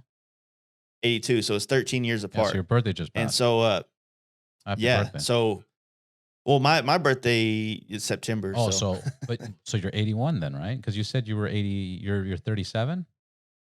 37. So I'm 82. 38. Sorry, my bad. Yeah. So no, I was staying at my grandparents' house, man. Like I I had a kid young, and then that relationship didn't work. The apartment that we had didn't work. So the fallback was always the grandparents' house, right? So and it was a pivotal time, man. Just like anything, I got to put in a lot of hours learning how to paint, and it was necessary for me to kind of grow as fast as I did in the paint industry. But that was the only part of my life that I got to give my buddies my paint jobs with at no cost to them, other than them maybe covering the materials or something. Which is huge. And then, yeah, and then so as I've gotten older, it's so much more in demand for a helmet. And you would think a helmet like, hey, that should be easy to knock one out. When no, they take me like a week a piece almost. Yeah. Right. And I just can't give away a week's worth of my work to a friend just because he's my buddy. When were you able to separate the buddyship price and pricing, giving numbers? Like, I fucking hate giving numbers. When were you able to break that up, and how did you break that up? Man, I think that when I was younger, when I was in my 20s, man, like, I think that everybody was looking for, to take advantage. It's a natural thing. Like, oh, this kid, he needs me more than I need him, and a lot of people, some people were really, really great customers that helped me kind of grow, but a lot of people were just like trying to take advantage. So, and I was too young to understand my worth, and I might not have been as good as I needed to be to kind of have the confidence to shoot down people or whatever. But probably, about 10 years into it, about 2013, early 2014, I was able to, when I started traveling and I became a painter that painted bikes for people all over the country, as opposed to just here in Dallas, then it was easier to get higher prices for people in Dallas. And then when Instagram started getting, I started using that, as the prices would go up, because, like, put it like this, the first couple of helmets I ever did were like $500 to paint them. Right. Which is about the going rate for most people on a. Sorry, that's the price it costs, or that's how much it cost you? No, that's just the price that I was doing helmets for when I first started painting some of the Simpson helmets that I do. But now, due to the demand and kind of the way I've tried to market, if that's the right word, for our helmets, I think most of the people buy helmets from me to the art side of it, like they want to own a piece from the FastLife Garage or me or whatever the case may be. And secondly, what I've told people what my helmets mean to me, I think now they feel the same way. So now our helmets are kind of like a $2,000 to get a paint job plus the cost of the helmet versus then. Yeah. So when when my buddies most of my friends now will pay me full retail, and it's up to me whether or not I want to kick them a couple $100 off or not. And because of that mutual respect that they give me, if I can afford to give them a $200 or $300 discount off that thing, or $500, depending on the situation, then I will. But the fortunate thing is that I surrounded myself with people that respected me, basically, and not to say that your friends don't, but if you think about it, like, if they're going to look at you as like, I should be able to get this for free, but it takes hours of your time. Now, if I sold motorcycle parts, right? Not to say that this is 100% accurate, but if I sold motorcycle parts and you're a close friend of mine and you wanted to get a new tire on your bike and that tire is $240, my cost is $160, and I give it to you for $180, that's me hooking you up because you're my boy, right? Yeah. But that didn't take any time out of my life, right? That was a transaction. Even if I gave it to you at dealer cost, that's still a transaction. It didn't cost me time. And when you're busy doing things, time is lots of money. So it takes me a week to do a helmet, and that's $2,000. If you want me to discount that, that's almost like saying, hey, can you go to work for 4 days and not make any money because we're friends? Yeah. And if your friend is willing to look at you like that and expect that from you just because you're friends, I don't think they're really your friend, Yeah, and to add also what you said earlier, you're capped and limited on how much you can make and how many clients you can get. You could have a line of 10,000 people outside, but that ain't going to make a difference because you can't get to them. Exactly. So, and that's the only reason why, like, the only logical thing to do is to charge more for the helmets. When you have, 40 people willing to pay you $2,000 to get a helmet paint job, and I'm at a point now where some of them are even offering me another $500 to $1,000 on top of it to skip the line. Yeah, of course. And I let one dude do it. Yeah, I let one dude do it, But then I'm like, well, fuck, man, if I let all these dudes start doing that, then what about the dude that's been waiting for 4 months for this helmet? Like, that's not fair. So it's a, every time I think this is with everything in life. Every time you get past one obstacle, you're just coming into the next level of obstacles that you're going to have to deal with. There's never like this, there's never like once you get over this mountain, everything's fucking perfect. Everything works. It's like a well-oiled machine. It really doesn't work. I mean, it's a better problem to have, right? That you have too many. Oh yeah, people definitely. that won't Right, but Yeah. pay. yeah, it's a great problem, but I understand what you're saying. Ethically, you start thinking, what's the right thing to do? What's the right approach? I don't want to fucking burn bridges. And you won't even burn the bridges. I'm sure your relationships are so fucking strong that that's not even a concern. But ethically, you feel bad and you have that guilt, and that's Well, yeah. So the great thing about it is, like, when you have customers to choose from, basically, I would weed them out by how they are conversation wise. If they were going to be too needy for me to be able to take care of their needs, or if their expectations weren't really aligned with my style that I offer as art, just try to cut those potential problems in the bud. That way, you're not getting stressed out 2 weeks into a project when you already told this dude it's a 6-month wait list. yeah. You know what I How mean? many people at your shop? And so just me. you. And I have an apprentice. Yeah. You have a friend. Fuck, that's hard, bro. yeah, How do you do it? It's the best. I feel, I said earlier, man, I was involved. I had a big shop, had $1 million investor. It was going places. I didn't have control over the business, even though I started it. That was the stipulation of the $1 million. And I got to get a taste of what a big shop is like. And it's for me, at least, it was not creative. It was not art. It was copy and paste. It was, you weren't looked at as like, I'm so stoked to be doing work with Jace. It was more like, he's got this item that I'm buying and he better have it or I'm pissed. Right. Yeah. It's not a relationship that I want to have with my customers. When I downsized my company and I made it super small and I just focused on what I'm capable of doing every year at the best of my ability, and I put a price tag on it that like, I have two prices. I have the $1,500, the base price, and the $2,000 is the ones that have the airbrush on the top. That's it. There's no one or the other. I mean, there's no in between those two. Yeah, it's $1,500 and it's $2,000 plus the helmet. Yeah, well, yeah, plus the cost of the helmet. And the reason I do that is that my goal is to put in 100% effort and to make this thing sick as hell. I don't care how long it takes me, right? Sometimes it doesn't take me long. Sometimes it takes me a long time. But instead of playing a negotiation game and wasting time doing that, if I just charge what I need to have 5 days into this helmet to be profitable and not make me worried about money, and I can do way better quality work at that price tag, as opposed to if this guy's like, oh, well, I'm willing to pay $1,200, and I'm like, fuck, man, now I'm devaluing what I'm going to give you because you just devalued me. Right. You know what I mean? Makes sense. So there's a lot of psychological shit that I've kind of learned to help keep me tip top in the art that I'm going to try to provide, and just weed out potential people that are going to be issues later on that you're not going to be able to please. And there's some customers out there. Nobody's going to be able to please everybody. It's impossible. Yeah. Is it possible to, hypothetically, I'm just asking in your business, is it hypothetical? Let's say you have a month that it's slow. Let's say it's December and it's fucking slow. Can you buy like 4 or 5 helmets and just start fucking, getting off on them, fucking painting them, Yeah. Is it easy? I do that every once in a while. What's that? I have a sponsorship with Simpson, and sometimes I get helmets in. And so the last couple of months I had like 3 extra helmets, and I just did something very simple. Like, one of them I painted flaked out purple, put a pinstripe design on it. I really don't offer that. Like, you're going to pay me $1,500 for that just for the paint, just because that's my starting price for the tier. Right.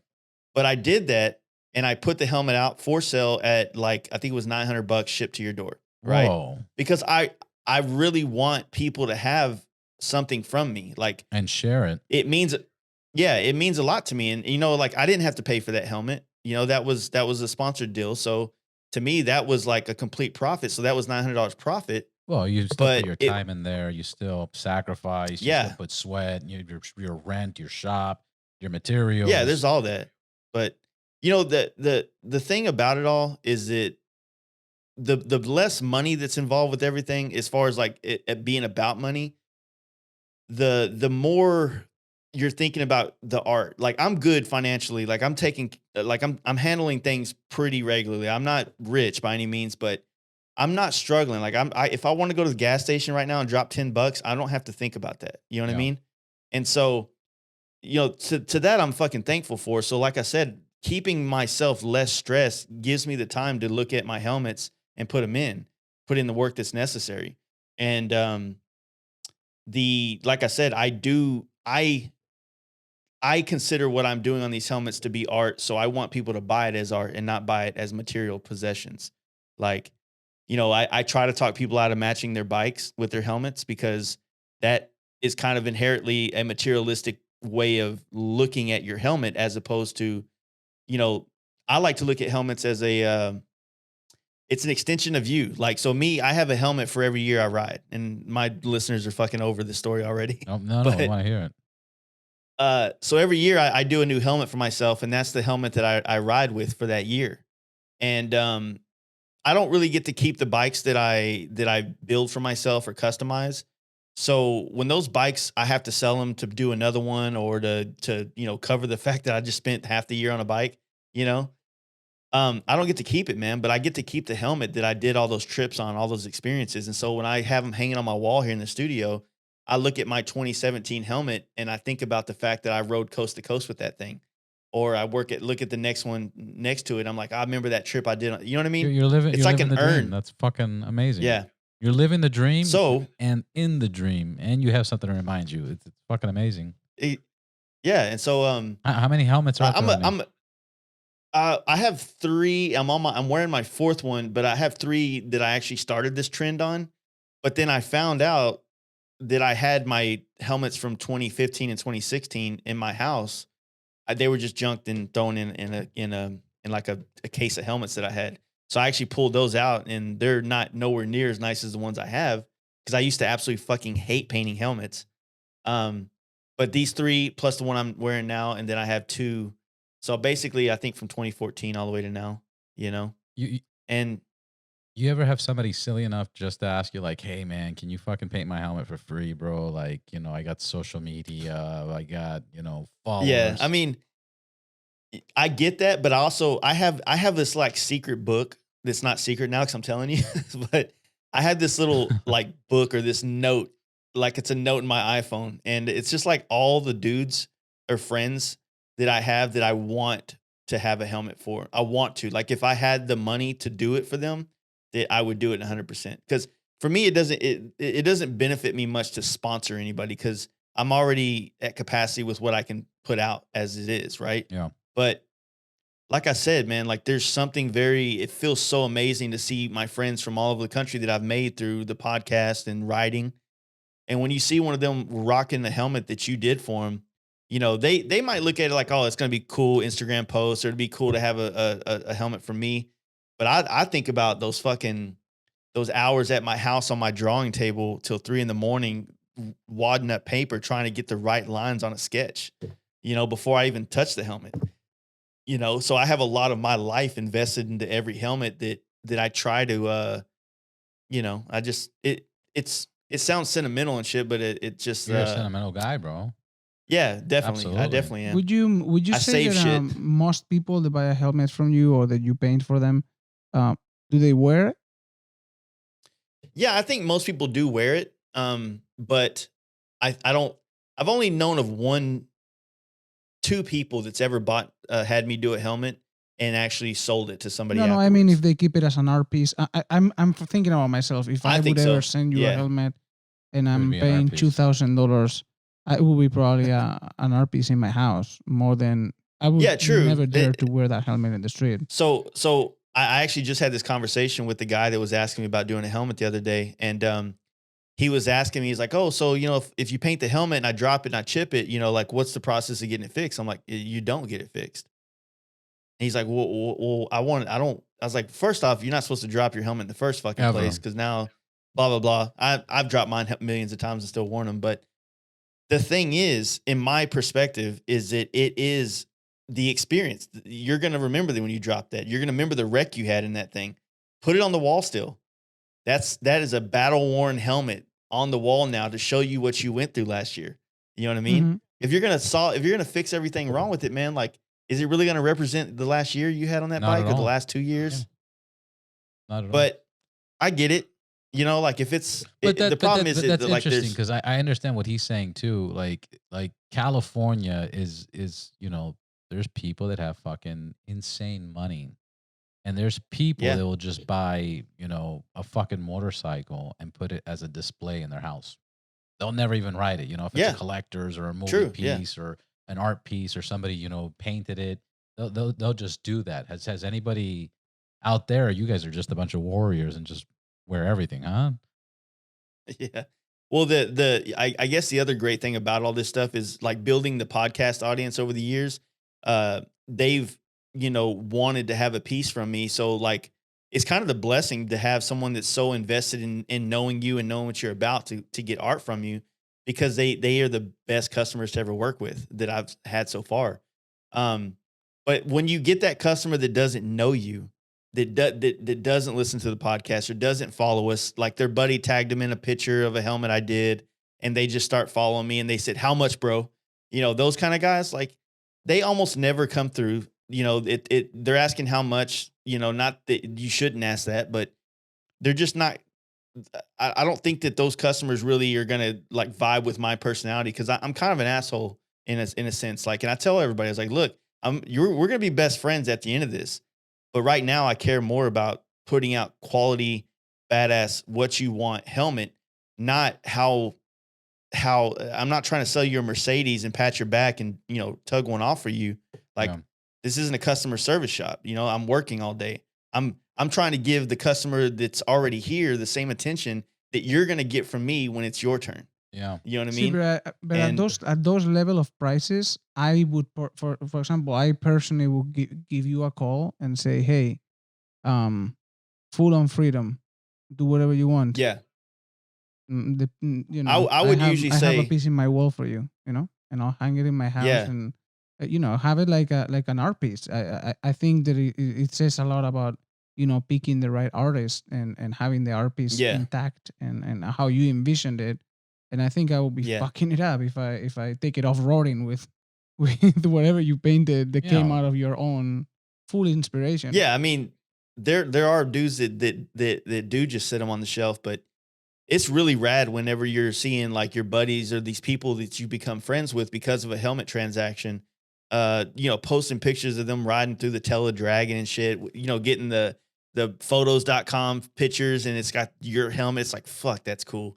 That helmet is now, I got to create the art, or I got to do something that you're going to hold on to and cherish, and you're going to have that picture and that helmet and see, you know what I mean? It's just, the sentimentalness is overflowing. So you see know more what I mean? value on people wearing it than on people, maybe Yeah, I want appreciating people to have the more experience in it. artistic part of it and maintaining like an art piece kind of.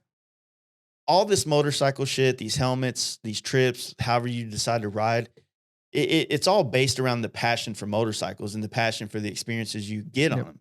And so some people hear that price tag and they're I always associated this, and this is very asshole of me to do. I'm judging them basically, but I feel like when people are, trying to frame this without sounding like too much of a dick, but Be a dick. I find that, Go ahead, man. yeah, well, because I'm trying not to be a dick. I actually forgot what I was going to say. No, No, it but- happens. No, I understand what you're Yeah, saying. I see both sides, because True. if you're going to spend $2,000, $3,000, I mean, there's people that even, charge more.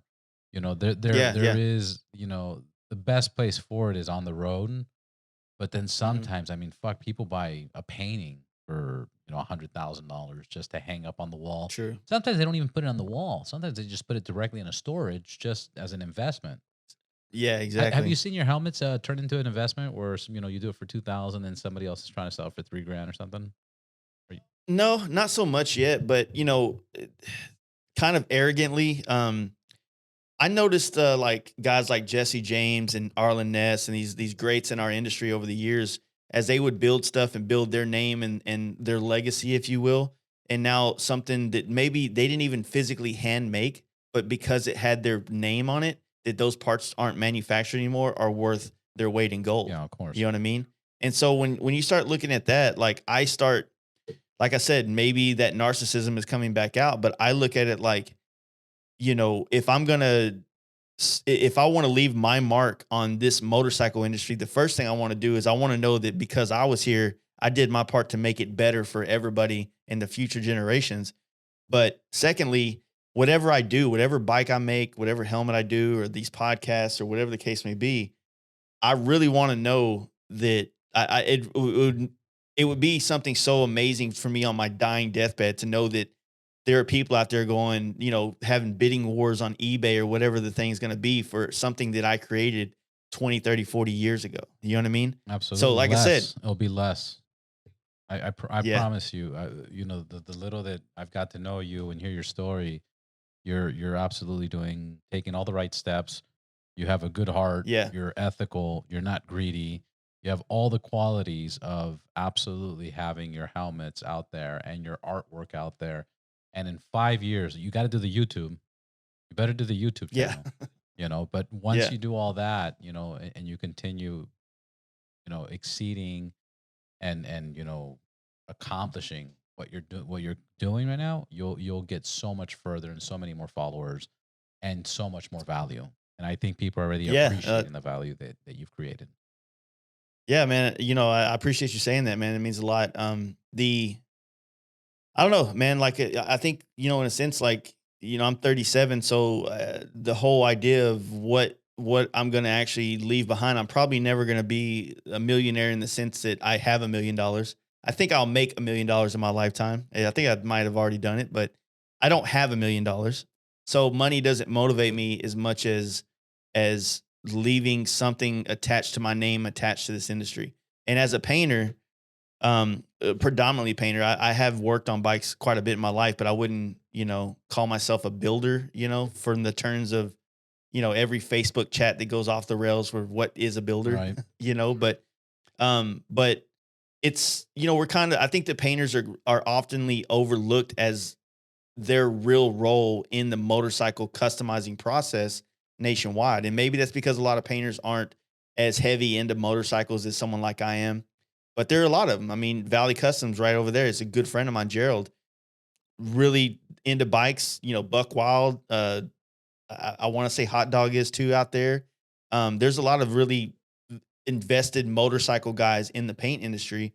And, it'd be nice to just see that like those guys start getting a fair shake at their popularity when they're literally creating the most visual things on these bikes. Yeah, man. But it's always overlooked.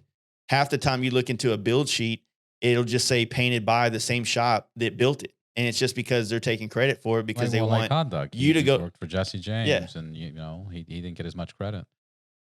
Exactly. So it's and that's why like when we started this podcast, man, like first off, like you were saying about yours, you kind of want to have more than just one thing to talk about, one premise to place your whole thing on, because that shit'll get old real quick. Real quick. You know what I mean? Especially online. Yeah. And to be honest with you, the motorcycle industry and the shops, and we all kind of start the same fucking way. It's just different temperature outside when it happens. You know what I Yeah. mean? It's the same shit. So the story gets very redundant, and it could be, boring even for myself to listen to sometimes, but not to take away. But in that, it becomes a challenge on us podcasters to try to dig deep and look for those rabbit holes in people's conversations to kind of take the conversation. You know what I mean? But there's a bunch of Uh, people. I strongly believe there's a bunch of people that want this casual conversation. They want to know the Yeah. entrepreneurship, parts aside. Yeah, They for wanna sure. know how a person succeeds. They want to know advice in riding, where to ride. They want to know the journeys. They want to know the exploration. There's a lot of people that want that information. So that's Yeah. why it's like the Ride Boundless podcast is not just all motorcycles. It should Mhm. be cars. It should be bikes. It should be regular traveling, jumping on a plane and knowing the world. Yeah. Exactly. And I completely agree. And so when we first started ours, I looked at it like, what are all the things I'm into? because not the other aspect is, and I have this conversation with a lot of my audience that sends out requests for people they like to hear from. I gotta feel like I can have a conversation with them. Like sometimes like you just throw me in the mix and I can do it and we can make it happen. But when I start investing or investigating into somebody and I can't find an angle that I'm interested in, not to say that anything bad about the person, but like I'm not super interested in certain aspects of motorcycling, so I don't want to do this due to disjustice of taking his story or his message and doing a shit job at it. You know what I mean? So Yeah, it's difficult. I would, You look for your yeah, match. yeah. And so, like right now, like I've never really been a huge fan of the stunt riding industry or scene, but Why is that? I've been I grew up around it in the sport bikes. I've seen it so much, and it just never Phased you. I don't know. I don't. I'm fucking 37, man. I don't give a shit about doing wheelies, you know. But on that note, my apprentice is an amazing stunt rider on Harleys, and this last weekend, hanging out with some of the other guys in town and just seeing how that world's progressed here in Dallas. I'm real motivated, not so much not to do it, but I think these dudes are fucking talented, and now I want the world to know them. You know what I mean? So I want to like find a way to like invest. I know about it. I know a lot about stunt riding. I'm just not interested in it. Right. If that makes sense. You know what I mean? Well, But regardless, what you're that's saying is you've created a platform to blast it to the Yeah. world of, hey, exactly. I'm not into it. I know about it, but you got to check these motherfuckers out. They're amazing. Exactly. And so that's what I'm trying to do is because, by getting and going and doing these rides with them, getting to know them, finding my angles of what to exploit, if you will, with them, it makes it to where I feel like I can do them a good service to bring them on this podcast, and my audience will enjoy them and want to be more engaged with them, whether they follow or buy their shit or whatever the case may be. But, I'm into photography. I'm into travel. I have my group of friends that we come on here and we just talk shit. Like I like the fact that, like I was telling you earlier, I'm a podcast listener. So sometimes on Rogan, I don't really care for the science. Every once in a while, like I'm in the mood for some science. I want to learn some shit. Sometimes I just want to hear him trip out with his buddies that he does comedy with.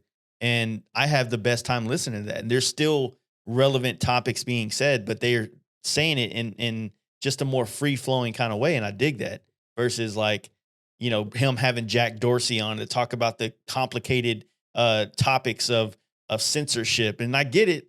I just couldn't, Right. There's a listener. I couldn't for stay that. interested. Yeah. Well, So I try to give the variety basically myself. I'm going to tell you, man, I think all bullshit aside, you're a fucking millionaire.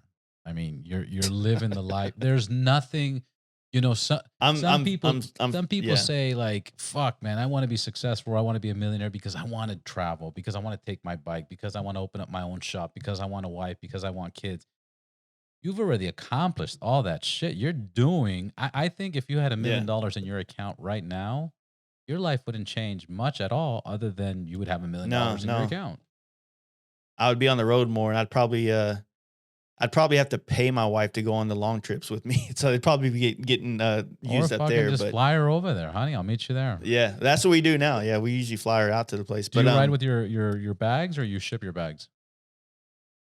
Honestly, man, I didn't. I've shipped like my tent and a couple things to like Sturgis before, and I'll ship it to Sturgis or Daytona and then pick up the big shit while I get there and then ship it home or something. Like I have a couple methods that I do when I do the 2 or 3 week trips that I've taken, where I'll like get to a certain point, ship a bunch of shit home, go to Walmart, buy a new pack of underwear, new pack of socks.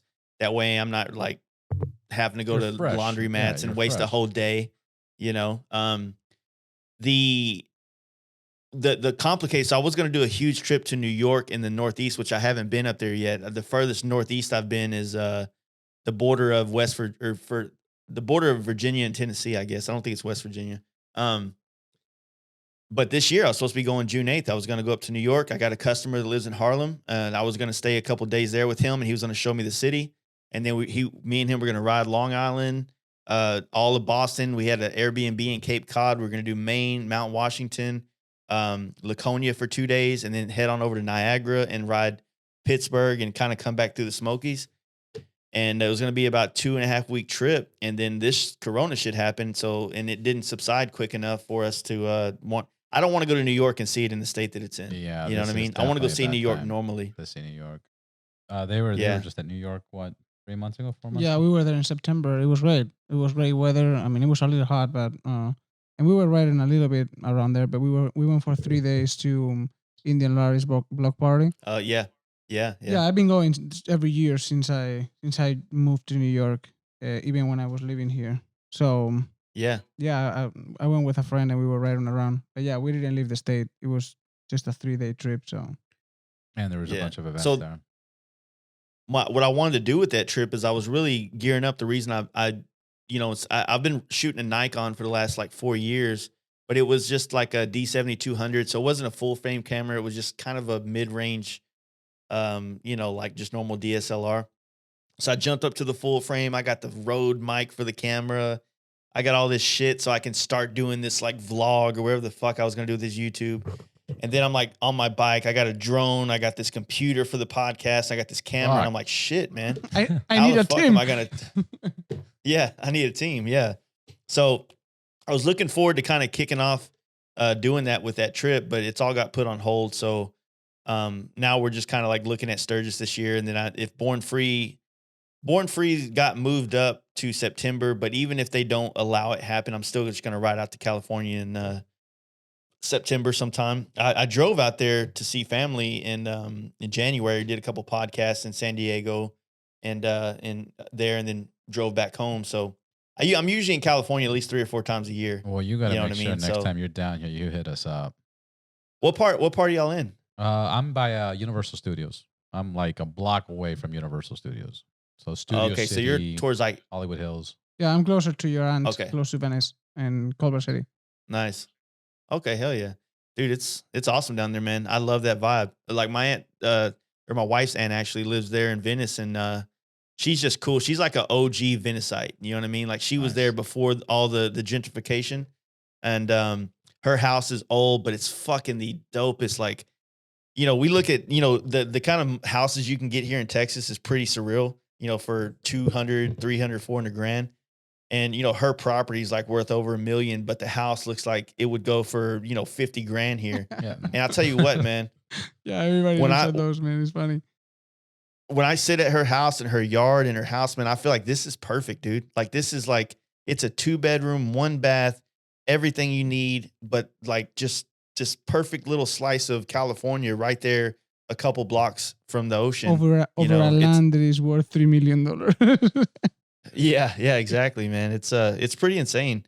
I mean, from Texas here, man, like I grew up looking at movies, and all kinds of shit from Hollywood and California in general. So I remember the first time I went to San Francisco, dude, like the not the most recent Godzilla movie that came out, but the one that came out probably in 2014 where like Godzilla like rampaged through fucking, San Francisco. Fucking Barham, yeah. Yeah, I'm like standing right here at Battery Sensor going, fuck, that's where Godzilla fought like 2 days ago on the movie, man. It's like, it's pretty crazy to see these places in real life, James Franco. Yeah, like there's Planet of the Apes also right there in the Golden Bridge. and Alcatraz.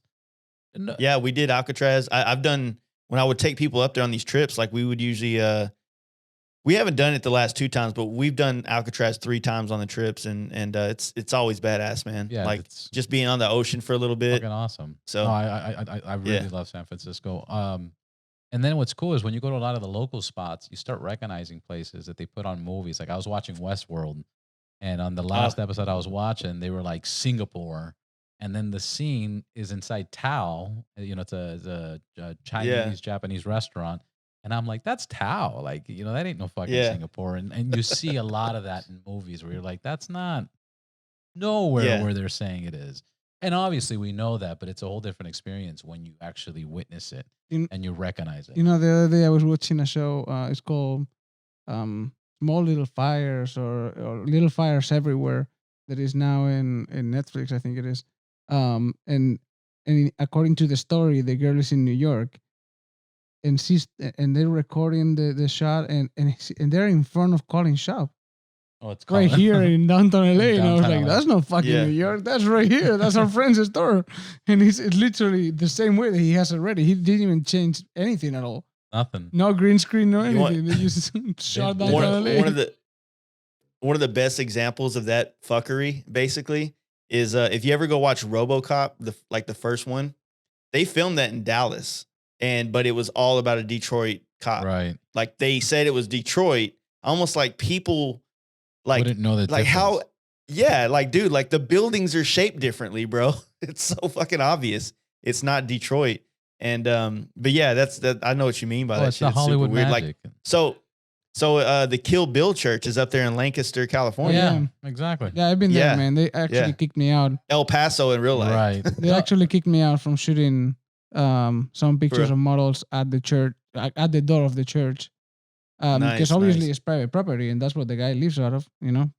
photography Oh. and videography. Same thing. yeah. Scarface. The mansion. Yeah. It's right here in Hollywood. It's off. I think Yeah, King Street yeah. or Queen Street. It's up on the hill. Uh-huh. Almost a lot of the scenes. I think they only did 2 weeks of filming in Miami, and then the rest was all. Yeah, it's down probably here. just the beginning. Yeah, like some of the beach things, like they were hanging out and shit. They might have done that in LA, to be honest with you. Well, no, that was Miami. That definitely was Oh. Miami. I recognize that part. I go to Miami quite a bit, or I used to go quite a bit. Yeah, that's crazy, man. So do you guys travel a lot? Like I know that you were working in the dealerships. Yeah, And, I worked a lot at the dealerships. After that, I've done a lot of international travels. I've gone right now. My list is I've been to Russia, I've been to Dubai, Qatar, Cuba, Colombia, Mexico. Spain recently, Italy. Italy's so fucked up right now. It's a trip just being Yeah. there. Maybe I had- 8 months ago. What, 8 months ago? I had a Yeah, I friend. don't know. I had a friend like maybe 5 or 6, probably 6 podcasts ago that was here on a like LA to Texas to Vegas back to LA, then flying back home to Italy. He's a painter, and he stopped in here. He had to cut his flight. He had to cut his trip short and haul ass back to LA just to get back to Italy before they completely shut everything off right before the coronavirus Fuck, shit and happened. who knows if that was the right Yeah. decision for him, with all the madness and all the Yeah, he was gonna deaths be trapped here, man. He would have probably had to. I mean, not that he couldn't have found someone to bum it with for what 3 months now or 2 months. Yeah, but you know, the going problem on. is I know too many people because of the whole COVID-19 and the whole coronavirus. There's I know at least 5 cases of people panicking and going back Mhm. home, and now they're home, in their countries, and it's not a good place to be. As soon as Yeah, you land there, you're automatically 14 days in quarantine. If you're gonna stay at family's house, well, guess what? They don't want to see you until you have at least 14 days of quarantine because you just got on a fucking Yeah. plane. You took the risk of getting sick. I mean, I just know. Here's the thing: if there's a situation or a problem, the best place to be is where you're at. Like Yeah. even in Los Angeles, that I was listening to this scientist or doctor. He was saying when there's earthquakes, like if you talk to anybody in California, they're like, if there's an earthquake, fuck, where are we gonna meet? Let's go north, let's go west or east, let's go wherever, when an earthquake happens, the best place for you to be is stay the fuck at home because everybody else is trying to move. And when you're in a place that Mhm. has this much traffic, and there's an emergency, forget about it. Same thing with the Yeah. coronavirus. I knew people in other countries that were vacationing, that they were going to stay out. They actually moved out there for a bit. And, this kicked Yeah. down and they're like, I'm going back to the US. I'm like, don't do it. I'm going to jump on a China Airway flight. It literally was a China Airway flight. And then you're going to come here and you're not going to be able to visit your parents. You're not going to be visit your nobody. Like, why take that risk? Just chill the fuck out. Yeah. So that's what I'm saying. And now this guy probably got to Italy and who knows, he's like, I should have just stayed in Texas, fucking eating some barbecue, yeah. riding bikes, help paint some helmets, shit. Now he's confined, and the police would ticket him if he goes out of the street. Yeah, Europe, they're giving Yeah. a $600 fine if they catch you outside. You can't even leave your own house. Dude, it's the whole virus thing, the progression that's taken place here has been it's been normal as fuck. Like in Dallas City, like I'm 25 miles south of the downtown Dallas, and we're like at the cusp of the country and the suburbs, but we're on a county out, so we never got quarantine the kind of way that the cities did. So we, the restaurants are closed, takeout only, but for the most part, we were still having You parties. guys were doing takeout You know. anyways. Yeah, exactly. So it was, it was kind of normal Yeah. for us here, but yeah, it's a crazy mess, man. Like and now, the conspiracy theories are rolling out, and the flooding of what's true and what's not true and what makes sense and what doesn't make sense is now, owning the airways, and it just makes it hard to navigate life anymore with all this, what's the agenda? What's the point? What's this? Like, you know what I mean? With all the shit going on. Yeah, So it's madness. I don't know. The last one I heard was today that COVID-19 is the COV stands for Certificate of Vaccination, and then Mhm. the ID COVID identification, and then 19 is AI. You know how Hell's Angels is 81? It's Yeah. the eighth letter, and the whatever. Oh, So yeah, yeah. AI is that 19. Oh, So- that's a good one. Yeah, I was like, oh shit, it makes too much sense. But fuck, man, we don't know what's happening. Nobody does. I don't think it's that serious anymore. I think keeping people at home is obviously against our constitution, and I don't think it's gonna last much longer. LA's already opening up little by little. People are already leaving their fucking houses. They don't even care. Traffic's Well- already starting. But So we've been I do open. like the no traffic in LA. Yeah, first it 2-3 was months great for a little bit. is fucking amazing. And then the you have to be 6 feet away is pretty good because it's a good reason to be 6 feet away from your wife. Like following the laws, honey. Yeah. Sorry. What I'm kind of predicting and noticing is, we've been open for about 2 weeks now with like dine in a sense, where only 25%.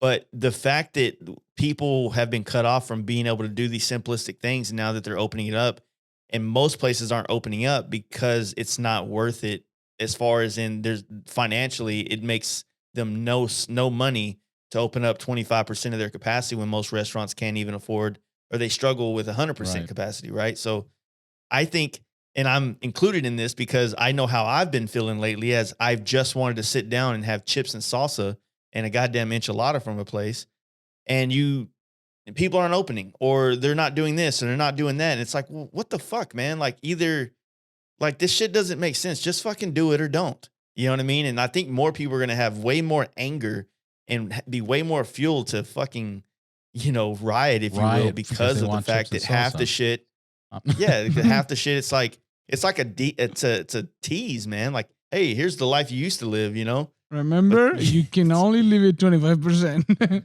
Yeah. My Yeah. wife does hair for a living. She's a barber, you know what I mean? Oh, And so they just opened up barbershops here, but the way that they're making her have to do her job now, fuck that. I would rather just quit. Like, it's horrible.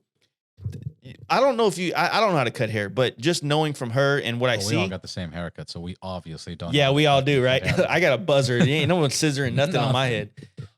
But they want her to wear rubber gloves to do the That's haircuts impossible, now. man. Like, That is- it's a feel thing. Yeah. You know what I mean? Like, you need to be able to feel the hair and feel it through your fingers. And when you put that layer of a rubber glove, I feel like people are going to have shitty fucking haircuts, or she's going to fucking slice her finger open and other things like that. So she's gonna cut the glove in the first, cut that she does. And the guys, the people getting their haircut have to wear masks, right? Right. You know how fucking hard it's going to be to cut someone's hair when you got straps hanging around their ears and ears. shit? Like, it makes no sense. Yeah, it's fucking. It's such a fucked up situation. I don't know where it's gonna end. I don't know how far it's gonna get. And the scary part is I know things are opening up. I think now we're at phase 2. They created a 4-phase for Los Angeles, but they were saying phase 3 is months away. Months away. It's like, fuck. Businesses are sinking. People are going to get fed up. People are going to get fed up. You know what the weird thing about it is? I don't know how you guys can take this. I mean, your opinion on it, but I feel like every year of my life, or as I've gradually gotten older, I've realized that nobody is really doing things like, when you're in high school, you just feel like your parents have it figured out, right? Yeah. Or adults in general have it figured out. You might not agree with them, but they have it figured out. Like, life is okay down the road. And the older you get, like, okay, my parents didn't know what the fuck was going on. I don't know what the fuck. Now- Not at all, man. then you start working somewhere and you feel like your boss or the owner of the company has it figured out. And then you get in your 30s, like that motherfucker's stupid too. You don't have. And now I'm going through that phase where, okay, our government is full of shit now, dude. I don't trust them. I think they're dumb. So the thing is, man, and this opened my eyes a lot. My grandpa was dying, and he's a guy that I always, since I was like a little kid, I always admired crazy. And barely like 2 months before he died, I asked him, I was like, so do you feel like you're 87 years old or 80 or 85 years old? I don't remember exactly. And he's like, no fucking way. Inside of myself, I'm still 17 or 19 and I have no fucking idea what I'm doing. Yeah. And I was like, oh, fuck, that is so fucked up because we're following orders. Bro, the top of the army has no fucking idea what he's doing. Nobody knows what the fuck they're doing. Yeah, my mom's 73 years old, and she has her moments. She acts like a little kid. She acts like a 13-year-old, 14-year-old kid at times. Like, I want this, maybe this, I want that.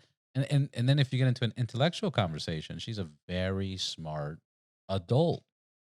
But when it comes to making, executive decisions and life decisions and career decisions, it's a child. Yeah, and there's just so many, like I feel pretty young. I have an 18-year-old daughter, and my daughter, like I've done a lot of cool shit with her. She kind of looks at me kind of like I'm cool, I guess. But what kids her age are doing, fuck, I don't get it. You know what I mean? Like, I don't know what's cool for those dudes. They're on TikTok and that kind of shit now. I'm like, I can't do that. You know what I mean? So what I'm getting at is that the distance between people in power and the generations coming up. And so you got, a lot of people that are young and in college that are just starting to understand all the problems that the adults never figured out. And you get all this shit we've had the last couple of years, all this Me Too and social justice warrior and all this other crazy shit that I'm so happy doesn't exist right now because it was a fuckery of our country. Yeah. It was and bad. Yeah, it was bad. I don't know, man. I don't think that, like, as a millennial, as a first generation millennial, like 82, I think it's 81 is the first year of it.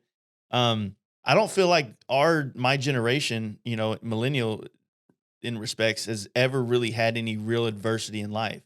And this is probably the first one. And it's probably the first one for maybe even my mom's generation. She was born in 63. She was only 8 whenever like the Vietnam War and shit came on. So it's like, I don't know if that would really affect her generation like someone in their 20s or 30s would have affected. You know what I mean? So it's really weird time, man. Like this is crazy. And what's even more crazier is like, what happens after this thing? Like, does this turn into some real conflict with other countries? Does our country fall apart because of the already divided line between everything? Like, it's a very scary time to be alive right now to see how this shit plays out. You know what I mean? I think what makes it even more scarier is the simple fact that we have access to too much information. And, like you said, your mom was 6 years old at the Vietnam War, but, it was on the news, but her parents probably shut it off or told her to play with her, Barbies or whatever the case was. Yeah. The thing is, right now, a 7-year-old and 8-year-old has access to all the, the president said, grab her by the pussy, so-and-so said this, they shot this, they did that. Twitter, Instagram, porn, there's so much access to people that I think it's too much, and there's no way of controlling it ever. And I think that's so then you get the conspiracies, and you get the fucking Bill Gates is trying to fucking take our brains, and the ID 2020. Like there's fucking too much. I mean, there's a whole platform on YouTube. Joe Rogan talks about it all the time of flat earthers.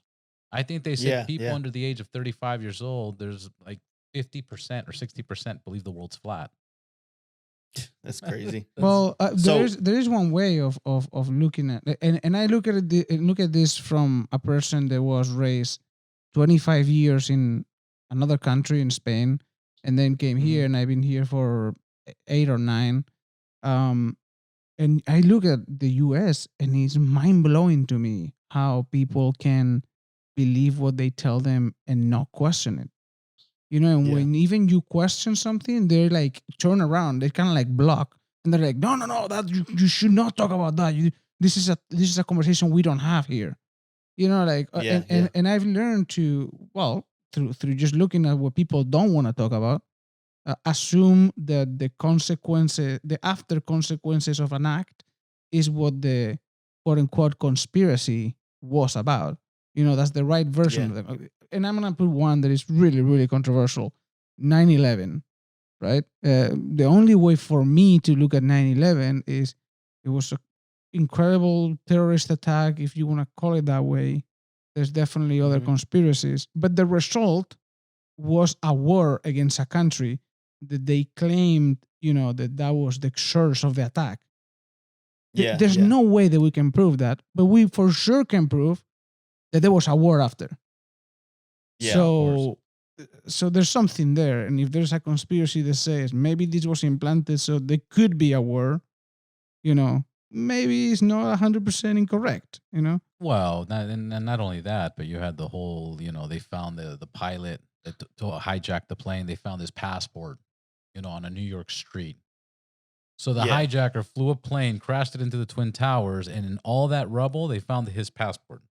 Like They Good. couldn't Yeah. find the plane, but right. Building 4 lit up on fire without a plane crashing into it. It was like 2-3 blocks away.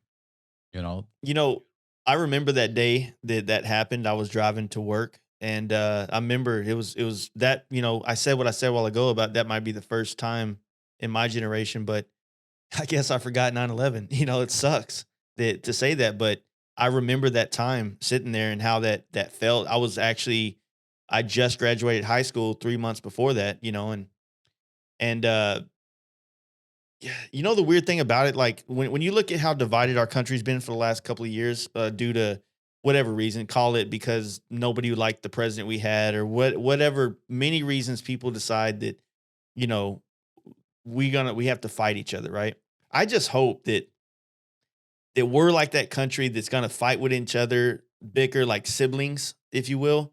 But assuming if somebody comes and fucks with us, I hope that we have the nerve or the smarts to get it together and be like, "Oh fuck, no, you don't fuck with us. Only I fuck with that guy." You know what I Right. mean? So, and And we we've kind of proven band to have together that. to, We've proven to yeah, have that over and over and over again. I don't think anybody questions our military or our power or our police or our servicemen, women. I don't think anybody will ever question that. They know that you yeah, fuck with America, America will fuck you really hard. exactly. So and Yeah, that's so I'm hoping that that's the case. well, At what you least. you brought up a really good point. The division of the country is playing a big role right now. Because I've lived here through the moment when Obama was president, right? Yeah. And I don't think there could be more of a divisive thing for the red states than a black president. And I don't think that the diverse. red people were that crazy as the liberals are right now, just because the president seems to be a person that doesn't control what he say. That's the only Well, thing that you can say about this guy, about Trump, that he doesn't control what he's saying at all times, right? And that's the only thing but for the other people in the times of Obama, bro, the president was black. And that for a yeah. whole that is a big statement, and nobody was rebelling every week with protests and stuff like they're doing now with Trump. I think it's So, kind of crazy how the division has been augmenting through times. well, that's 100% a result of access of us having a place to say what we feel. Facebook, when Obama first became president in '08, I think Facebook was just on the cusp of being able to, you could get on to Facebook without, having a college email. It was within a year or two of that. I want to say it was like '07, or might have been the first year you can get onto it. 0809, I think. It was Some 08, '09. Okay, so something around there. you're looking at tons of middle-aged, upper 20s, 30s, 40s, 50-year-old people finally getting this platform where they can see their old high school buddies, but then also see videos from YouTube. And it made technology a little bit more easier and accessible because it was under one place, right? And so you get all these like things out there, and I think people have always been highly bipartisan towards like their party. You know what I mean? All the time. It's just now since '08 to now, we've all had a place to put a public forum, many public forums actually, to voice that. I mean, Twitter came out in '08, I believe, or something like that. So you got to kind of associate the fact that like the way we view presidents now is because of everybody being able to talk and put all this information out, which might be dropping, pieces of doubt in everybody's mind or whatever. Like you listen to all the conspiracies that take place. It's like, fuck, man, that was a really well thought out thing that makes perfect sense. Right. Can't really deny it. Right. Whether it's true or not. That is the problem. The problem is they're so well produced. Some of these videos and some of these ideas that people are trying to, make these videos, they put so much time and research into it that they make it sound like, fuck, this is the truth. This is, the world is flat. The flat earthers. The moon is fake, fucking whatever the case is, that you can't. The problem is because there's so much information out there and they can mold it however they want, you can't believe just that. And the problem is some people do believe just that. And then what also happens is once you have one person, convince, then another person starts falling into the rabbit hole, and then they make a video, and now all of a sudden there's 4 or 5 videos saying the same thing, and it's like, come on, guys, there's more information, there's more proof showing that that's not true than saying it is true on whatever the topics are. Also, back to the president. Trump is obviously the first president that has used social media. Like he is actively using Twitter. He is actively using, I mean, I don't know if he does his Instagram post. I doubt that. But like I know those messages, he has an influence of what he's saying there. So it's kind of interesting to see how that's taking place. And whenever the time comes, if another president's going to use social media the way, Donald Trump did. Yeah, having a direct output of his brain in any moment is definitely played complicated. Yeah, it's amazing, it's definitely played a complicated It's absolutely role. amazing. Somebody sharing their thoughts, hey, I feel this. Without a comedy of somebody just filtrating what he should say publicly and stuff, it will be amazing. Yeah, Imagine Bush using Twitter. It will be amazing. That would be outstanding, yeah. Yeah, I have 2 kids. I have a 9-year-old and a 18-year-old, and both of them are mixed, with black. So I have 2 kids that when Obama got elected, I felt proud that my daughter, who was the only one alive at the time, could see, that I don't know how to say this without sounding kind of. Yeah, I want her to feel like, no matter what, her heritage on both sides is, progressed to where like she can be a winner on no matter what, where she's at. She's the best of both worlds, more or less. And like I said, I mean, he was a very elegant president, man. Like really was. Nobody was better than him. The way he spoke and the way he carried himself. Please, he was. I didn't know, etiquette. man. I was on MySpace trying to get laid, dude. I wasn't trying to follow the drones and the shit that was taking place. And that's completely my fault, for not or knowing the or caring. and Yeah. But what it boils down to now that I'm in my 30s and business is a thing and like, how do I grow a business or, what's the point of growing this business when, if I hire employees and now I have, all this shit I got to pay that I can't afford to pay someone who does not know how to do their job $15 an hour, period. Or spend the money I training can't. them, hoping they'll It's going to cost it, me. and then finding out, they took another job for $25 and, bled you out some money. The bottom line is I feel like most rational people in the world look at both sides of what these parties are made up on. And I think that they all find a common ground in between both of them.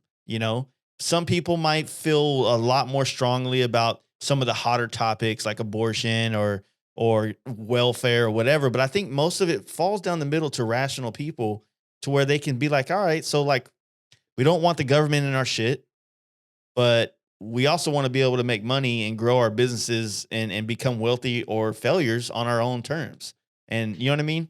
So it's just a weird world, man. It's like, I don't think that most of our country was founded on the fact that like we're going to have social media and everybody can say what they want and everybody can do this. The craziest thing is, and I probably shouldn't say this on a podcast, but it felt like people had more balls back in the 60s and 50s. Like if they didn't like the president, they went after him. Why wouldn't you say that? That's like the this, truth. and then now all they do is repost and retweet and redo this. And I feel like it's just a bunch of pussies. Like if you feel like that way, do something about it. Let you know what I me mean? tell you something. I've read so much ignorant, dumb, stupid shit online that I've only seen it online.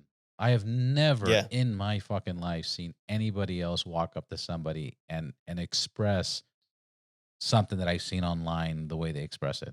It's so absurd. They're hiding behind the computer. They're hiding behind their user ID. They're hiding behind their phones. It's bullshit. This is true. And this is why you can't read those comments. This is why you can't interact. This is why there's just bullies. They're not even bullies. They're actually, that's funny because I always wanted to see how I can, describe this, but I always talk about the new bullies. The old school bullies would be, the bigger guys picking on the smaller guys. And, every now and then there'd be a beating up and, it's a terrible thing. I think bullying is terrible, but that was the old school bullying. But the new bullies that I see now, I can't fucking stand them. And it's all these motherfuckers that, I have freedom of speech. And they go to their police and they say, fuck you, pig. You don't know how to do your job. I pay your taxes. You work for me. Like that kind of bully of like, people instigating fights, but then they're hiding behind the law. Like, fuck your motorcycle. Your motorcycle's fucking loud and you should turn that shit down. And you're like, what? What are you saying, bro? Like, fuck off. You can't talk to me like that. Like there's some people fighting for certain rights that they would never do, but because there's these laws that they can like hide behind. They're in. I call them new bullies. Those are the new bullies for me, and I can't fucking stand the new bullies. One of the greatest things about being a biker is that I think that most of us especially in the Harley world, is that a lot of us aren't that way. You know what I mean? Unless you bring your wife around, which might be that way. But most of us dudes are like, like we get on our bike and we just want to fucking drink beer and shoot the shit and complain about life a little bit here and there and just fucking, go about it. Like we're not trying to be like, hey bro, do you see the bathrooms? They don't have a fucking neutral bathroom, dude. We cannot come back here anymore. You know what I mean? Right.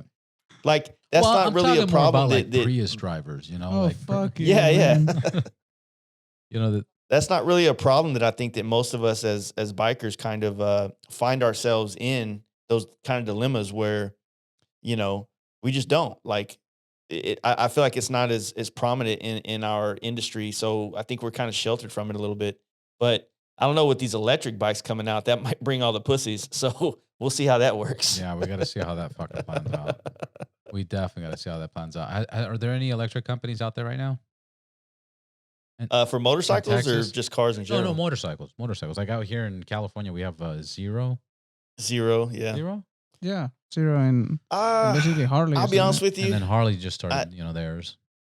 I haven't, I don't have much of an opinion on that or much of a, like I was never interested in it, I'll be honest with you, the fairing looks cool. I'd take the small little nacelle fairing they have and put it on a different bike, but I don't have a desire to have that bike. And if that's the direction. Hypothetically, if you were able to pick it up for $10,000, would you get it? Yes or no?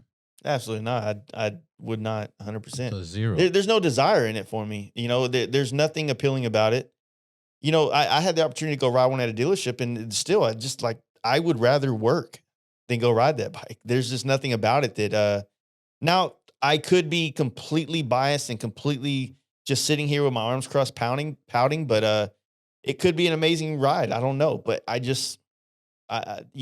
Harley Davidson has a soul, and that soul is that bike tapping all your senses. Smelling the gas and oil, feeling the vibrations, hearing the vibrations, or hearing the noise, and feeling those all come from touching that motorcycle. And when you don't have a sound, when it doesn't even sound like it's, you know what I mean? Like you lose a lot of that. The only thing you feel is the road. I'm curious about to see how the new engine from the Pan America works, I am as well. because with the Milwaukee 8 they reduced a lot of the vibration.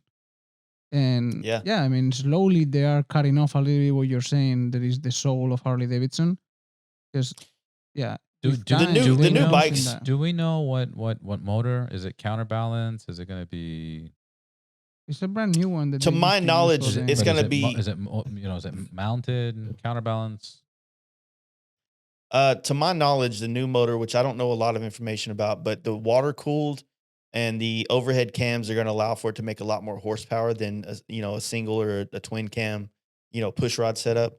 And the water cool is going to make for a much higher horsepower motor as well. Like I said, I'm not an expert. I'm just regurgitating fucking shit I've heard. But the new motor, like I said, these new bikes that are coming out with the Pan American stuff, I look at that as like I kind of have a little bit more respect for that type of progression because they're trying to advance in their market, but still look. I'm glad they're making an electric bike. It's just not for this market or for me and my hoodlum friends. It's just not. I don't think so. No, I get that 100%. That's They should still make it. They should still pursue this and they are as a smart company. They are, but they really should have put a pause and before getting this started, they should finish tuning up what they currently have. True. But that's not happening. Now that they got it out, I think I haven't taken it out in a spin. I honestly don't even have a thought on it, other than $33,000 for a bike that goes 100 miles. Not cool. And mind you, you're still buying electronics. And if we can tell you anything about electronics, who wants to buy a 7-year-old iPhone right now? Because that's how long it's going to take you to pay that motherfucker off. Yeah. No, absolutely. And the price range. So that's why I was asking jokingly, but being serious at the same time. For 10 grand, would you buy it? For 10 grand, I probably would be like, you know what? Fuck it, I'll give it a try. But $33,000. Come on, who are we kidding? I think it's just too far from Harley Davidson. They've done no one step but two at once. They decided to go. Remember those Harley Davidsons that we make that are loud and look classic? Well, now we're doing a Street Fighter that is electric, and you're like, what? What the heck happened here? I think they should have experimented a little bit to put an electric engine on a street bob. Something that was more appealing, at least physically, to the. Well, the other thing we got to understand and we got to accept this, guys, is that the younger generation you were talking about that we were agreeing on, they're not jumping on bikes right now. There's nothing cool about it to them. In my opinion,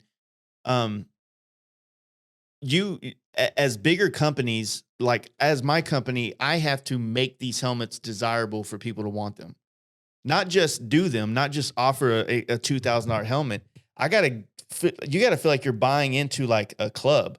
Feel like you're buying into this more like niche based group of people, like this tribalistic kind of. You got to tap into that. And with the new Harleys, instead of reinvesting and finding ways to help market more of their stuff into mainstream, like helping funnel money into the actual industry of motorcycles to be more appealing. Maybe they should have somebody on the board to get more states to legalize lane splitting to make it more a part of everybody's day-to-day culture. More people would buy motorcycles if they could commute that way. There's so many other ways that motorcycling can become more popular in America, but with the way like corporations are working, they're only concerned about how least they can spend and how much money they can make. And so what I'm saying is they're not investing in the actual culture we have here. They have no investment in it. You have all these amazing people out here, creating Harley-based content that makes their shit popular for many people. And yet they go find people in colleges that have never ridden a bike, and they're trying to throw them on there to make them bikers instead of using the people that are already passionate about this stuff out here and helping them spread their message, because their message is authentic and real. There's a lot of ways you can look at maybe a different way of making motorcycles appealing to other people. And sometimes it's not about the bike that they're buying. It's about what they're buying into. And right. But I do believe the current people you're talking about, us, we know that already. And there's no, I'm talking business wise. There's no point of marketing to an audience that's already committed to the brand and the lifestyle, because they're going to continue buying. the marketing strategy is, why the fuck are people under 30 years old not interested in Harleys? Because they haven't seen anything that interests them about it. Right, but So we grew up what, with- what is that? Is that movies? You know, there's not enough motorcycles in Yeah. movies. Is that 100%. we're not promoting lifestyle? But I mean, with social media and Instagram, like for me, for example, the reason I would think why that's a little slow right now is because we're in a shared economy, and we're in a spot where I can get an Uber. You know, imagine being 18 years old right now. You can have a fucking Uber take you wherever you want. You can get a girl by swiping fucking left or right. You can order something on Amazon and get instant gratification delivered to your house. Like that's interesting. Like that's already enough reasons that if I was 18, maybe I wouldn't even be thinking about motorcycles, because I'd be like, fuck, I got Tinder and I got Uber. Plus, you add what Yeah. you said before, that the old bully is not cool anymore. Right. And then the So- old bully. Yeah, exactly. The old Because we being- are a representation of the Right. old So bully. you know? I don't know. this is Kind a of. this is a wild theory. This is a wild theory that might play out. But I feel like many of us, maybe, maybe not you guys, but many of us hit our 30s and we all question. We all had that form of midlife crisis. Maybe not crazy enough to go buy a yellow Corvette, but we all have that point in our life where we really question the first 15 years of our adulthood and the decisions we made. Are we doing things? Are we living the life that we thought we would have as a kid, as a young adult? Are we anywhere close to this idea of success? And for some people, that might be like, fuck, man, like a motorcycle used to be that yellow Corvette for some people, and they would find that passion. And, it just wasn't appealing when you're in college and you see these dirtbag dudes coming to the bar, being assholes and stealing and grabbing your chick's ass. You know what I mean? That might be their motorcycle taste of watching, Harley Davidson and the Marlboro Man or some shit. Right. When's the last time you had a cool movie motorcycle related that didn't come off like a very exclusive type of situation to get into? Well, tell me, when was the You know? last time you saw a motorcycle in a movie? Well, I mean, I think it was Venom. Venom? You? yeah, Venom. I mean, you could say that was in there. Mission I mean, they Impossible. put I was thinking motorcycles Mission in- At least Impossible. the helmet was kind of cool, though. Yeah, Mission Impossible was cool, but like when you see something that's more like But Harley, yeah. John Harley Wick. was. John More Wick. le- more- John Wick. more based around motorcycles in a sense. Like honestly, like Sons of Anarchy probably did so much for our industry that all the cool guys don't want to say it did. Bottom line is that show was interesting and fun. Huh? It so did. It changed everything. Sales went up, and the Dyna Bros are out now because of it. Like it changed. Yeah, It really that- sparked up. That show, along with guys like Unknown and the Willie scene, made Harley Davidson's popular amongst the early 20-year-olds, in my opinion. Now, those numbers might not reflect Harley because these dudes are buying fucking Dynas that they're 01s and 02s and 03s and 09s. They're not buying brand new Softails. But it might just be that dip of that investment you need to make as a company to build your clientele. If they love the Harley so much, then they're eventually going to buy a new one if they, grow into It's- it. Dude, I couldn't. Go ahead. Harley was so not aware of this that the first season of Sons of Anarchy was not backed up by Harley. Bobby was riding a Triumph until second season when he jumped in. That's So true. it's crazy that there is a show that is going to be based only and purely on motorcycles, and Harley doesn't say, "This is my chance." That is mind blowing.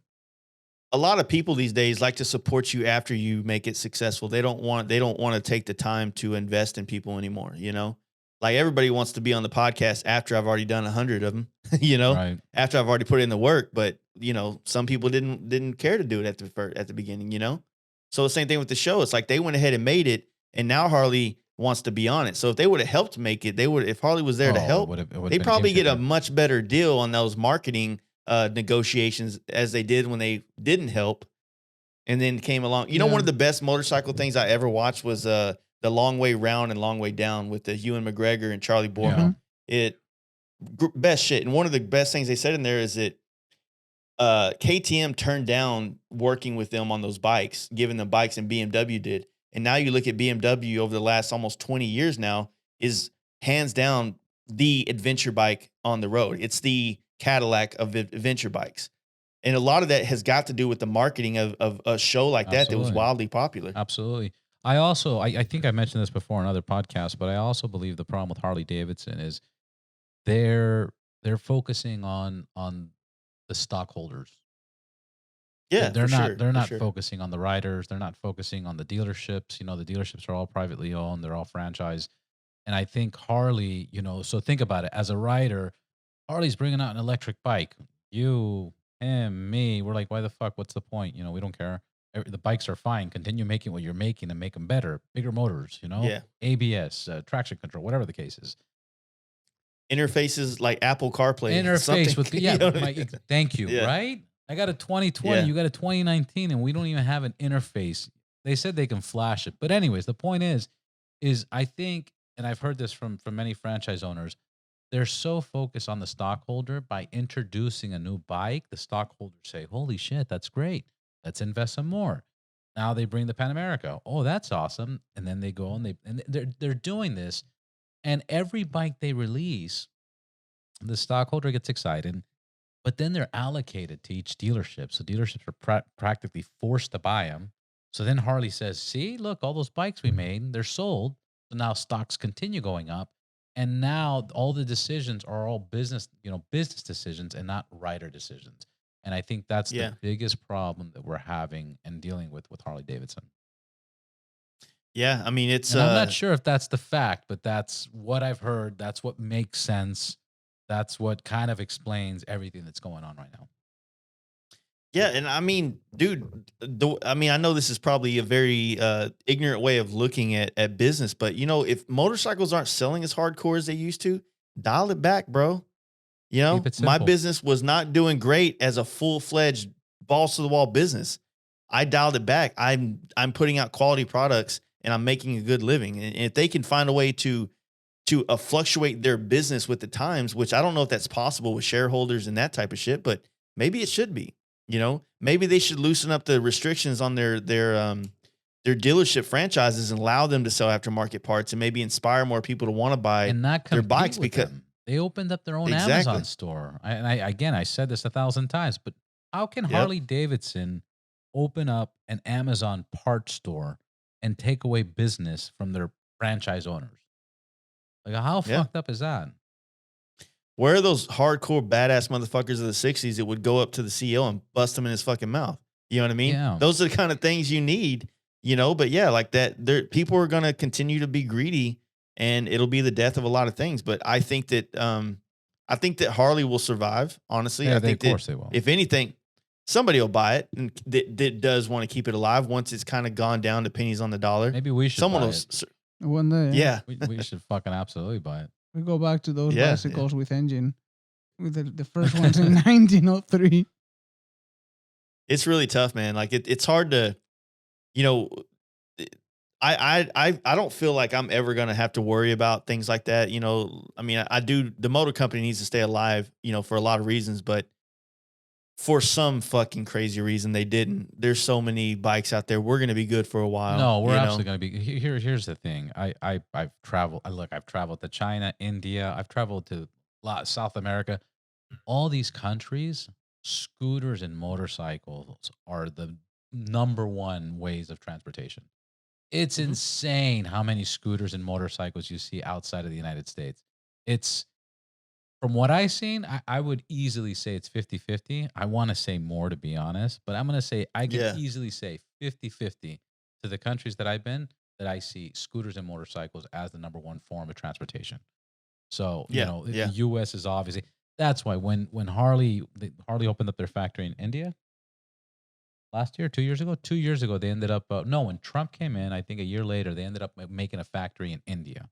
And but that was for overseas bikes. But that's for overseas bikes, exactly. That's because of the exporting laws and stuff. That's not to make American bikes. I'm not saying that. They would never do that. At least they haven't done that. But they opened it up for overseas bikes to sell to Europe, China, whatever, all those other places. But those factories, I bet you are killing it. It, and they have no issues. They're not even concerned about this conversation that we're currently having. Yeah, and they're probably also making a surplus that's not ridiculous, like they're not overproducing and with expectations of like having growing numbers every year. I mean, they may be, I don't know, but like the market for Harley over there is very popular, but with all the licensing laws for a lot of those states or those countries and bigger CC engines, it's very complicated for people to get their hands on Oh, those not bikes only sometimes. that, but remember, one of the benefits of the United States has is we have financing.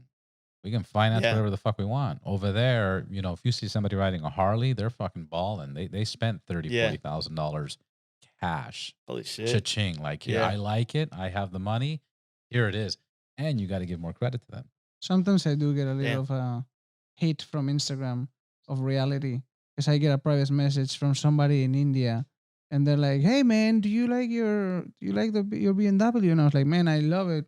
He's like, "Well, I've been thinking about one for a long time." I was like, "Yeah, you should buy it, bro." And he's like, "This is India. Yeah. Remember, It's we not that we easy. don't Yeah. get paid here. That's a $25,000 motorcycle. That's not something that I can buy like that easily." Yeah. Yeah, man, that's the thing about it all, dude. It's stressful. I mean, you add, the ups and downs that every company is going to be taking right now, you know. Think about this just on the step side, but think about how much products out there for the car industry, the race industry in general, that make their money off the fact that races take place, that NASCAR takes place, that all those little smaller events take place, and with them not doing it, companies are going to struggle. Like I feel like most of the motorcycle shops that are small mom and pop style shops, brick and mortar or online parts sales, we're doing good. But the manufacturers that are out there that have to produce hundreds of helmets to fill race car drivers, they're hurting because no races, no helmets go out, for those industries. You know what I mean? And so I think that with all the shutdown shit taking place, um, it ain't that those factories are shut down. It's just that there's nobody buying the shit. So eventually, we might not have seen like the worst of our economic downturns until maybe another month or 2 or 3 months from now. You know what I mean? It could be. I don't know, man. That's what scares me is the down the road thing of a lot of the things in the motorsports industries taking a huge hit in the long run. Yeah, Um, I think most events, most races, most NASCAR, most Daytonas, I think pretty much everybody's canceled out for this year. yeah, I think now we're scheduled. I believe that now we're scheduled for next year, and a lot of people are going to lose a lot of fucking. I mean, already a lot of people have lost a lot of fucking money. But yeah, and there's no bailouts for those guys. You know what I mean? And they're small industries and they're big industries, but they're small in comparison to the ones that are going to get bailed out. You know what I mean? Like y- it's scary. look, so we're not getting towards the end on such a negative note. Whatever Yeah, yeah, needs to fucking take place needs to take place. This is America, and we always come out of it fucking strong. World War One, yeah. World War Two, Vietnam, whatever the fucking case is, we always find a way to Hmm. overcome it and get things done financially. We just got through Yeah, 2008 not too long ago. Everybody says we're never going to recover from that. We recovered and we're stronger than ever. And now same thing. yeah. This is going to be tough. It's going to be challenging. It's going to be difficult. But I promise you, in a year from Hmm. now, we'll we're not going to be laughing, but we're going to be in a better place, and hopefully things will be that much closer to being normal again. Forget a year ago, 6 months from now. That's what I'm calling. Yeah, We're yeah. in May I totally now. agree. Fucking, I say November. November, everything will be back to normal, and we'll be riding by then too. And well, we're riding now, but I'm saying you'll be in California. We'll be Yeah, riding. for sure. So I think that's what I have that's a it. question for both of you guys. Okay. What would you guys think if Harley would have decided to take off all those 4 gauges that you guys have in your street light and rock light and put a Tesla screen there to substitute all that shit? An LCD screen. So instead of our gauges, our speed, tack, gas, oil, if it was just an Yeah. LCD screen, do you think that'd be super awesome or super distraction? Uh, Or it will kill the spirit? I And it I plays feel like Netflix. No, I'm kidding. Not the Netflix part. nah. Um, I don't know if I would want to see it all in one center. You know what I mean? Like, but No, it'd be like say that, divided up. Like I don't know. Like if you yeah, look at the Mercedes, their dash is just a screen. It's digital. Yeah. But when it powers on, it's it could still show the exact same thing. There's a switch, yeah. and it'll still be old school. But I don't want to pay 50 grand for a bike for that CVO model. yeah, that happens on. You're fucking true. That's easily a fucking Yeah. $5,000 markup. You know, if that's a if that's a $3,000 set of gauges compared to the $800 gauges that are upgraded into the CVOs. Gauges. That's not even worth $3,000 in gauges. Imagine somebody And you're right. crashing Yeah. and breaking it. Jesus. No, So, and then your bike's out. what- Right? Imagine somebody just slapping it around with a beer bottle or something. The fact that they haven't made firmware or program updates or whatever the term is to make a more interfaceable system, like it to me, it's hard to type in shit on your navigation to go places. Like, dude, how come I can't just swipe my phone up to it like a TV these days? So if I pull up Google Maps on my phone and I find the location, how come it can't interface to my phone and swipe up and then damn, it's right there on it? They just blocked it intentionally. Yeah. Why? I have no idea. But there's even a flash they were talking about that the dealers can do, but they're not supposed to do it, so they don't. Now Or they they block just- them, man. Yeah, now they block them. That was the thing. They had a flash. Dealers would flash your bike. Yeah, I remember and you were hearing able about to that. get the Apple Car, and you could totally do that. But why did Yeah. they do it? I have no fucking idea. Because they're trying to create and an meanwhile, app, and they want you to download their app and use their app. And the problem is their app, BMW's app, Harley's app, they suck. I don't want to have 2 more apps on my phone. I want to use Yeah. my phone with your Google Maps. motorcycle. Yeah. That's it. Yeah. I mean, we already are putting our phones on the damn RAM mounts, and not that I don't really like the look of you use having RAM my mount? huge ass. Yeah, I do. No, for we use quad. right we now. use quad locks. I've been looking into that because the footprint left behind once I take my phone off is not as noticeable than a big claw. Yeah. But the whole idea is like I have these compartments where I would much rather put my phone in there, right? If it really interfaced, if I could literally put my phone in there and I don't have to have it in front of my face, I feel like my phone's a bigger distraction than anything, right? Of course. So when you're riding down the road and you're getting fucking binged on Instagram messages and all this, you're like, fuck, I need to answer this or whatever. It's like, I'd rather put that in the cubbyhole and have all the important shit pop up on my screen, like easier to get around navigation, things that actually would have focus like, just on the driving stuff. Period. yeah, like just there's so many, like, I feel like I'm on the first generation of MapQuest on that fucking GPS on the bikes, when there's so much more information on the Apple CarPlay one or the Apple version of it or the Google Maps, which is what I prefer to use on everything. Even having real time, like for the most part, you get some of the cops like radaring on there. You know what I mean? Right. Yeah. How nice would that be? Waze. Yeah, Waze, but now Google Maps has it as well. I don't think it's as good. Well, it's but, funny because Waze, you know- Google bought Waze like 6 years Exactly. ago, but nobody knows that. But it's both Google. Yeah. So yeah, that's what I those kind of things would be simplistic updates or upgrades to these Harleys that I feel like we should get without having to pay a CVO premium for that technology. You know what I mean? Like, these bikes are expensive. Don't get me wrong. I fucking love my bike. You know what I mean? My 2019 not CVO, but Road Glide Special. Love the bike. Yeah. Great bike. I was going to ask, did you get the special? I got the Street Light special. Yeah.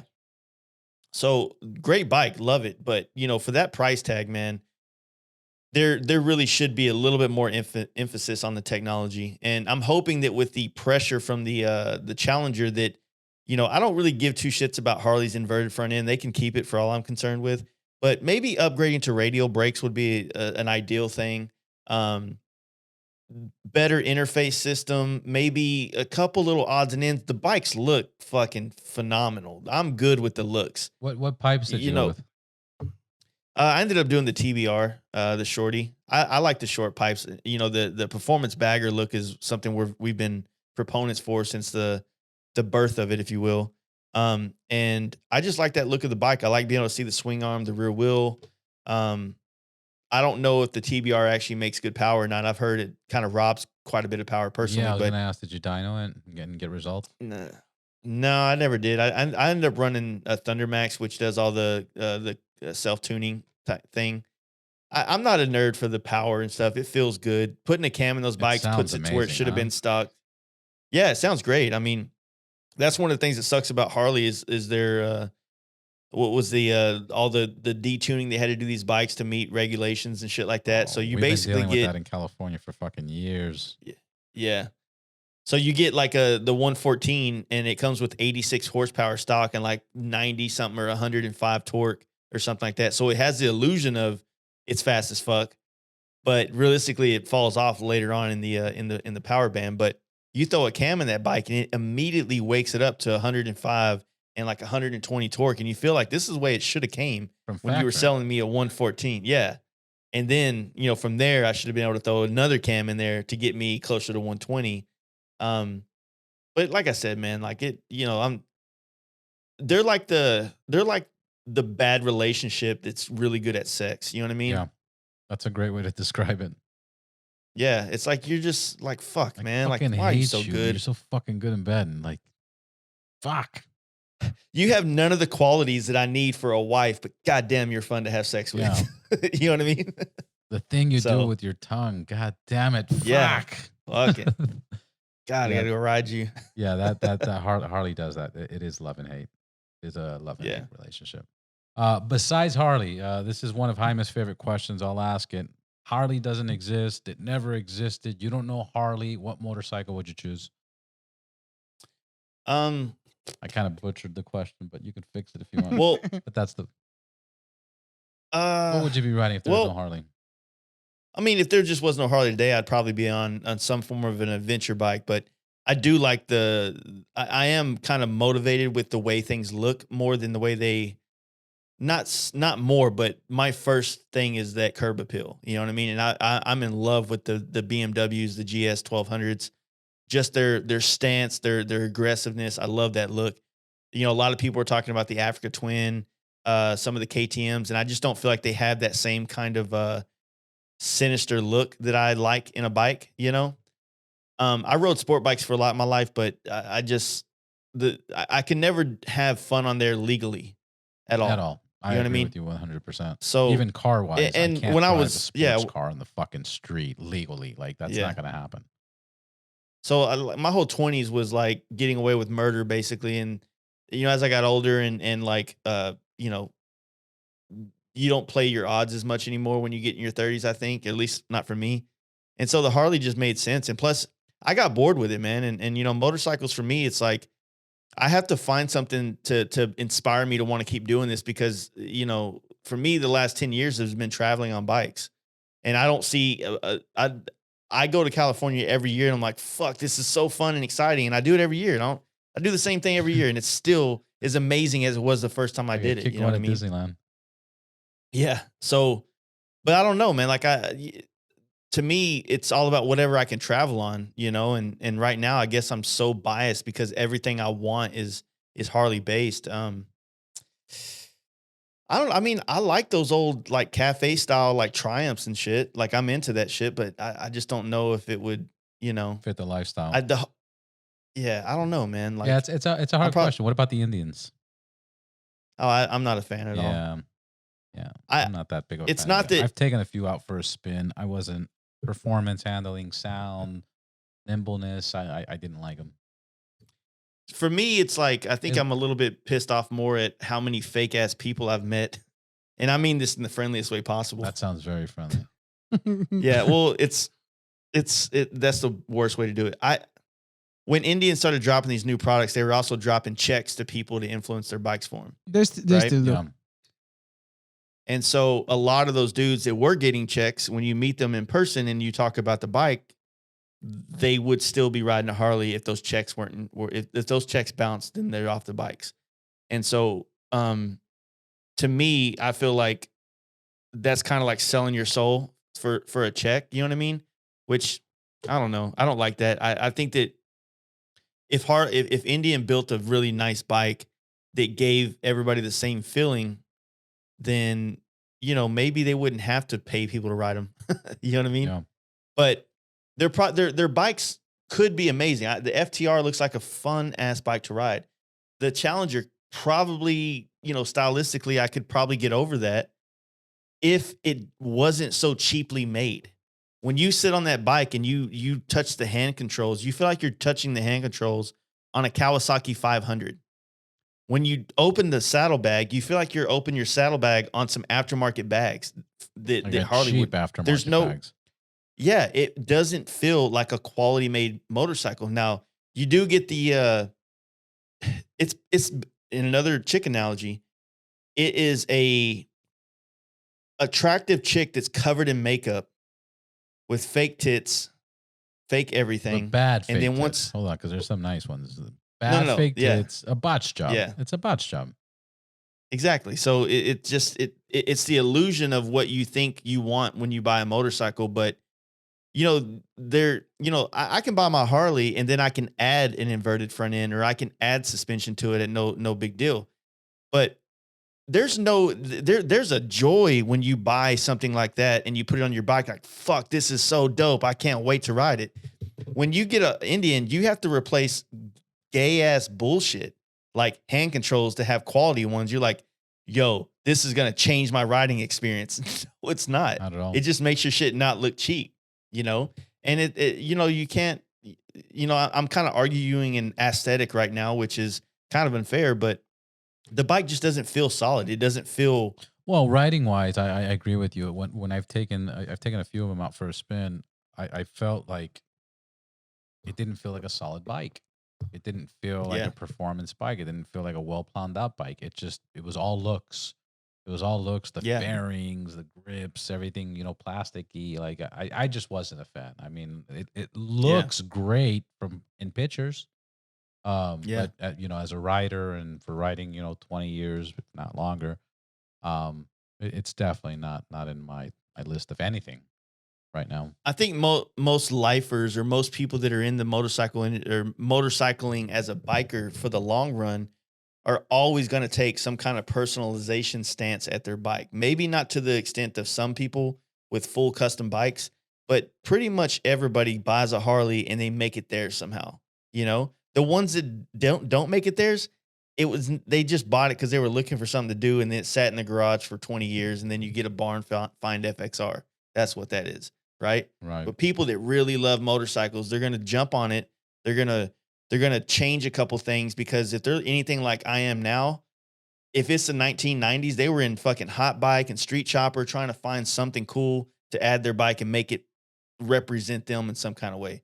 And that's why there's such a huge culture in customizing motorcycles, because that's what we do.